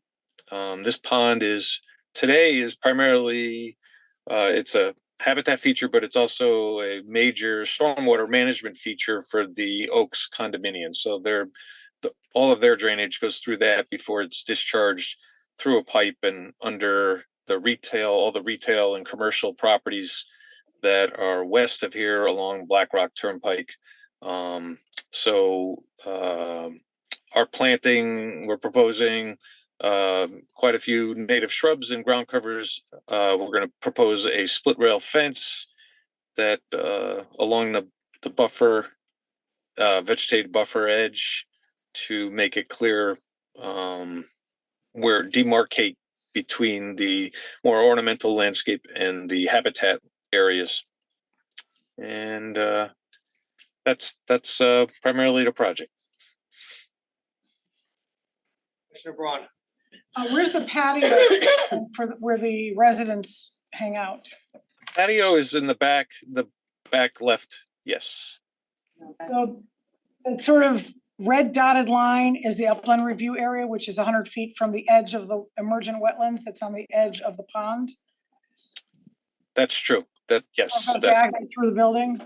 Yes. And the plantings that you have, are those are they the ones between the building and the wetland, which is the wetland is all kind of off-site there, but are those intended to contribute to the remediation of any stormwater that overflows? like, are those specifically designed as part of the as part of sort of stormwater system? It has multiple functions and objectives, habitat, and then pollinators, and it also provides a wetland, a water quality function. The primary water quality function is that infiltration system that Jim described, and which is your earlier question about whether or not one option to connect to the town sewer or maintain the current flow pattern that exists. That most regulatory agencies do ask that you maintain that flow pattern, so the water on the property today flows towards that pond. And so the objective is to continue that flow pattern, particularly with regard to wetlands in the pond, and making sure that a similar amount of water reaches it. And by having that infiltration system, you also, it's very helpful because the vast majority of the water that's moving that direction will now go into the ground and slowly move through the ground to get to the pond. So by doing that, you help to cool it, and you also clean it, and then it slowly discharges to the pond as it would in a natural condition. So it works out quite well. That trench is long, is spread out very wide, so you have a very wide flow pattern for the water to make its way to the pond. And the overflow, hardly any water will come out of that level spreader. It's a very infrequent and larger storms, but more than 90% of the water that falls on this property is going to get into the ground and slowly make its way there after it's been cleaned and cooled. But so the plants, maybe some of that water might pass through the root systems of the plants, and then if any water that runs over the land, for example, water perhaps from the small area of lawn, that buffer will will clean that water. And are they? Hold on one second. Sorry. Just a public service announcement. Just for, as I think Ms. Harrigan said in the beginning, the microphones with the green above us, they're very sensitive. So any private conversations you're having, while maybe not disruptive to us, if we pick it up on the transcript, it's gonna make things a lot harder later, should we ever need to, well, for anybody who's listening online, and for the recording, and for any further transcripts. So if we can please keep things as quiet as possible, just again, less because it's affecting us, though it to some extent it might be, but more because it's gonna affect the recording, and that's gonna be a problem. Commissioner Braun. Couple quick more questions. Where's the fence that separates the public portion from the portion you don't want people to walk on? Is it on the edge of where the shrubs are there? Yes, right where the cursor's going back and forth there. And do you know if the pond itself, even though it's man-made, it's now a wetland and a water course, et cetera, is that being maintained by the Oaks? And is that being properly maintained as a habitat and stormwater? It is owned in the responsibility of the Oaks. I have not had access to that or to their records or what their management is related to that.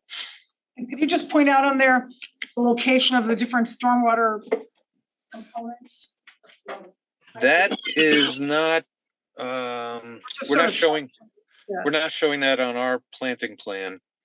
Oh, okay. Well, is the level spreader the feature that puts it into the ground? No, that would be the infiltration chambers, which are directly below the building. Okay, so they're where the building is, and then it goes through the earth another 50 feet before it hits the wetland?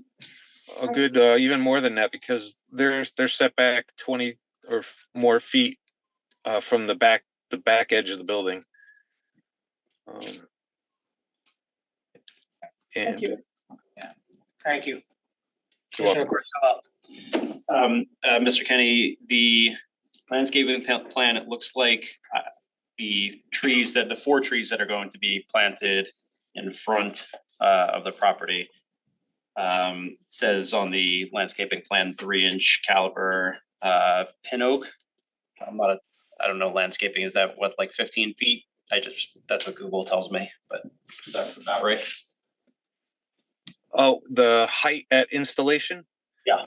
For a 3-inch caliper, that at a minimum, it's gonna be 15 feet, yes. Okay. Is there any flexibility to make those a bit bigger? Because right now, while you can make the case that a lot of that greenery along that road is overgrown, it is still pretty full, and it's gonna, I think, be a pretty stark difference to remove all of that and replace it with 4 15-foot trees. It's gonna be pretty bare. Yep. And that's certainly possible, and we'll certainly review that, and for the next meeting, get back to you with that. At some point,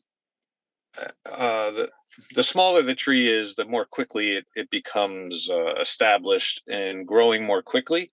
So there's diminishing returns as you plant larger and larger trees that they struggle to establish and start to grow quickly. And you're starting to get close to it at 3 or 4 inches, but we could certainly look into that. Commissioner Randolph. A related question to the trees, have you done a survey of the existing trees? The property survey does show existing trees, and we are showing the trees that are to remain, and there's some along the left property boundary, and some in the back on the right, and of course there's some offsite to the right as well that we're showing. Yeah, I'll jump to the ones offsite, but how many trees in your estimate are above 6-inch caliper on the site? Do you have any idea? I don't have that information. I might be able to look that up if at some point, if we move on to traffic, during the traffic, I might be able to figure that out. It would be good if we could replace trees that are there. Similar, by caliper, especially over 6 inches. Because the site looks pretty dense right now, and it would be a shame to strip it. So yeah, anything that's over 6, 10, or 20 inches, if you could provide a survey. Are there any heritage trees on there? Any foliage trees? Well, I'm sorry, what type of trees? I say heritage, are there any trees larger than 40-inch diameter? Are there any 200-year-old trees on that site? Sure. Are there? We'll take a look at that. I know along the property boundary, and have to go back and look at the character, the condition of them as well, not just the size, but how healthy they are in their current state. You've drawn some, good trees on there, and but site looks very, dense. It's probably overgrown, but replacing the trees would be a plus. Secondly, can you just talk about the trees off-site? Outside the boundary? That was a little confusing. That are shown on our plan? There's evergreen trees immediately to the right of the building. Are you planting on behalf of the other property owners? Oh, no, those are existing. Okay. You're just showing what's there. Okay. Yes. Thanks. No problem. Commissioner Braun. So there's other residential houses next door, right? That's not part of this project. And between you and the Oaks, I'm just looking at an aerial here. There's 212 and 202 Stilson Road. That's not part of this project. I'm trying to figure out the increase in impervious cover from what it is now to what it will be. I mean, in terms of the location in reference to the water body that's there. I understand. I mean, we Yeah. provided you we're going from 6 to 14, I think was the number. So it's going from like around 20% to around 45% impervious cover.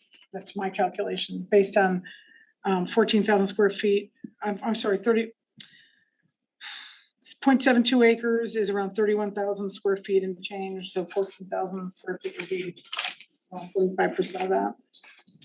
do those calculations. Are you using, I thought I read somewhere you're using pervious pavers for some of the project? That's for the record, Jim Rotundo. Yeah. That is that, Come on up, yeah. that is the patio area. Okay, The patio area and is. that's factored into your impervious cover calculation? That's correct. We used impervious cover for that. Okay. Attorney Fallon, just a suggestion, because I know you said traffic is up. One of the things, as we were talking about earlier, one of the things I always like to do with 830G applications is keep public comment open. So the public can hear what the standards are, which a little different than what we were talking about Can earlier. you do that now? I was just gonna say, is it worth doing that now? So we can get that in for the public to hear that, suggested for the next hearing, and then see how far we get with traffic. Sure. I've got my list here, by the way, just so I'm not missing anything. I'm going to, Mr. Rose is gonna look at screening of the parking level. We're going to try to put together a sample board for you, so you'll have some sense of the actual materials. We'll take a look, Mr. Kenny, at the enhancing of the landscaping plan as far as the comments by Mr. Crisillo as far as the front. And we'll also try to address the questions that Mr. Randolph had with regard to replacing trees that are there. So that's my homework, or my guy's homework.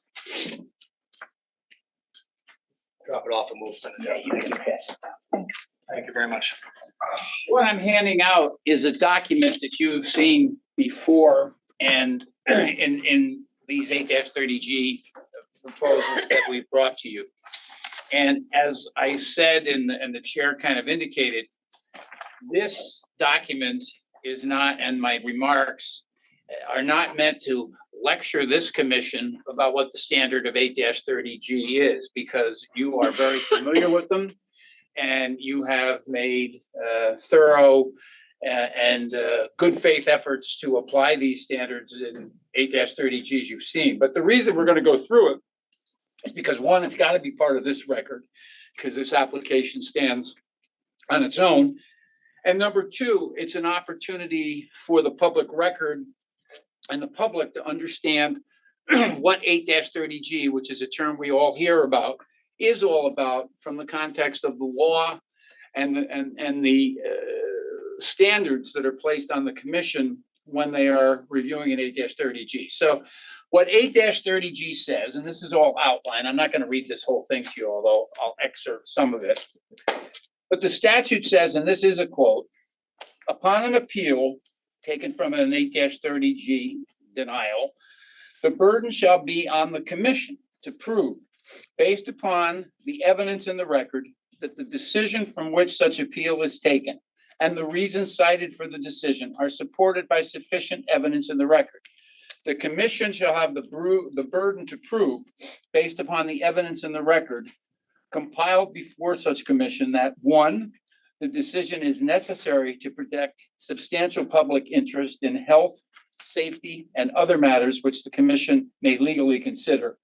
And B, such public interests clearly outweigh the need for affordable housing. And C, such public interests cannot be protected by reasonable changes to the affordable housing development. That's direct quote from the statute. The statute's been around for almost 40 years. So it's been subject to a great deal of judicial interpretation. And what I give you in the balance of this document are seminal cases that relate to that. Our Supreme Court has instructed that the court must determine whether or not the record establishes that there is more than a mere theoretical possibility of a specific harm to the public interest if the application is granted. That's the Eureka case. Quoting from Garden Homes Milford, the record must establish more than a mere possibility of harm to a substantial public interest. The record must contain evidence as to a quantifiable probability that a specific harm will result if the application is granted. For purposes of this record and providing background on the statute, I think that's worth repeating. The record must establish more than a mere possibility of harm to a substantial public interest. The record must contain evidence as to a quantifiable probability that a specific harm will result if the application is granted. Mere concerns alone do not amount to sufficient evidence to support the denial of an affordable housing application.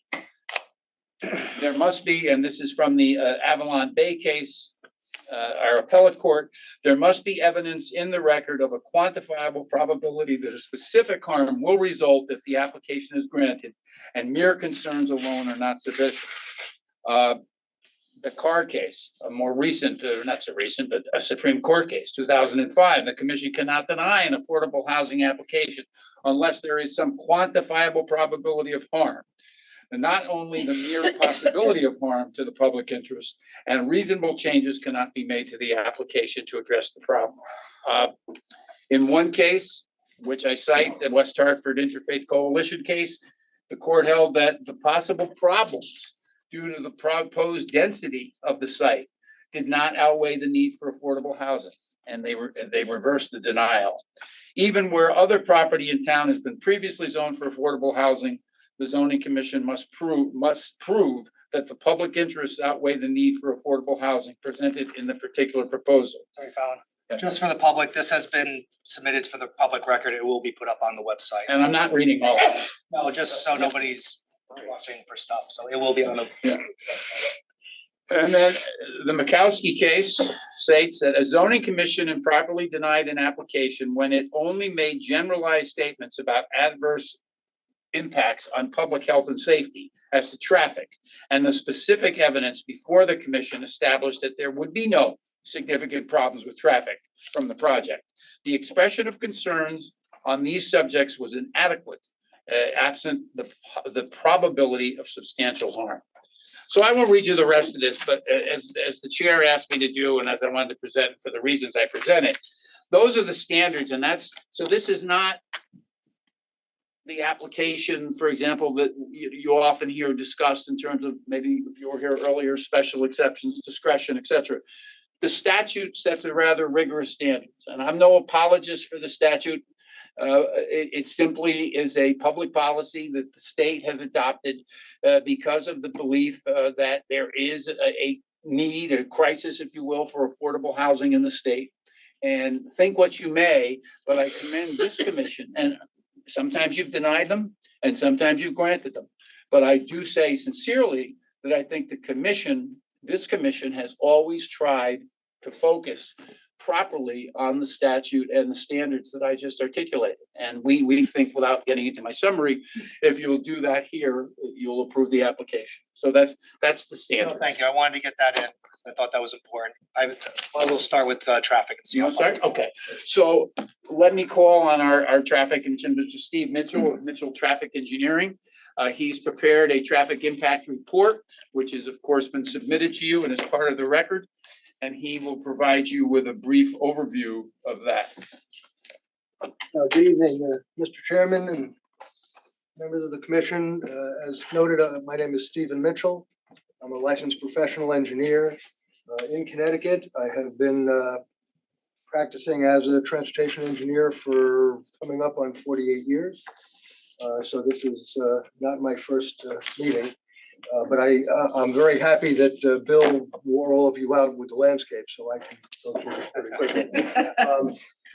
You all have the report. It's a thick report. Probably the last 2/3 of it is simply documenting the various things that went into the calculations. So I just want to go through quickly the highlights of the report to let you know and let the public know what. Don't worry about the time frame. We're going to be here in a week anyway. I know. So unless, just. Yeah, I'll do the best I can. Well, don't rush. Just do what you're going to do. Thank you. So for a project like this, what we do first of all is we try to determine what the existing traffic volumes are like in and around the site. So we did actual traffic counts. We did line counts on Stilson Road, and we also counted the Stilson Road intersection to the north at Fairfield Woods Road, to the south at Black Rock Turnpike. The intersection counts are turning movement counts. So we count every car coming into the intersection and whether they turn right, left, or go straight. And the line counts are a line count. We count all the cars going by. So these are the cars going by the site.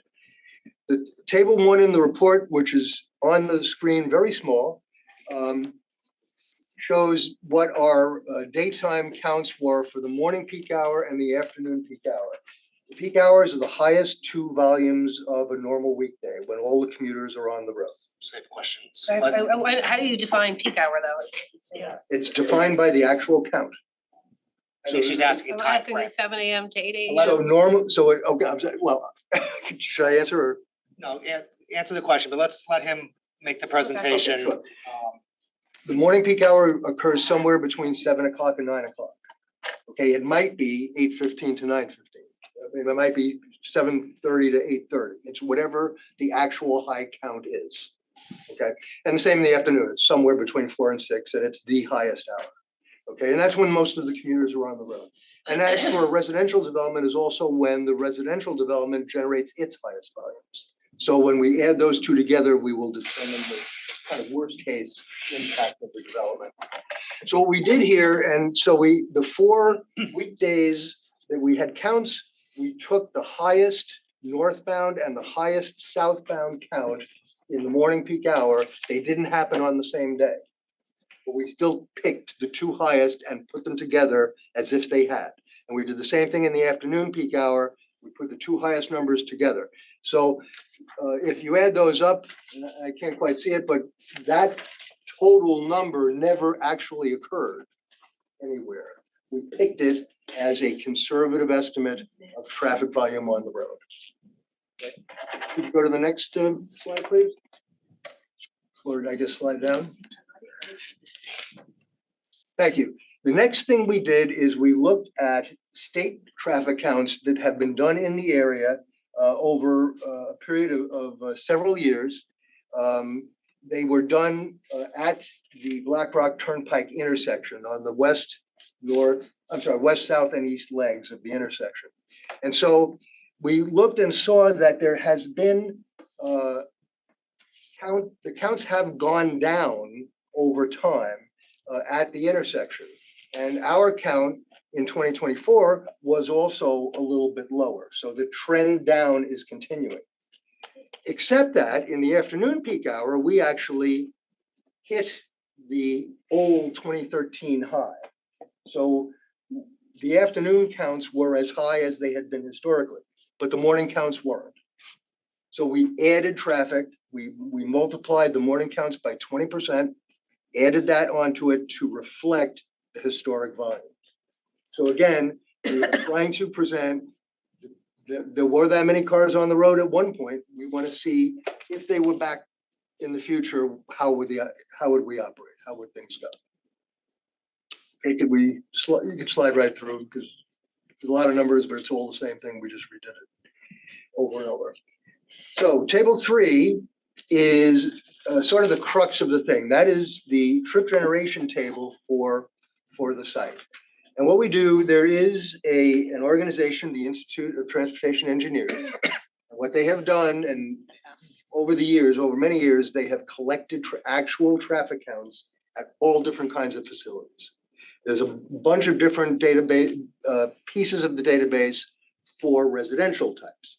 And included in them are detached single-family homes, multifamily low-rise housing, multifamily mid-rise housing, and affordable housing. So there is an affordable housing number. And you certainly could say, well, this is affordable housing, we'll look at that.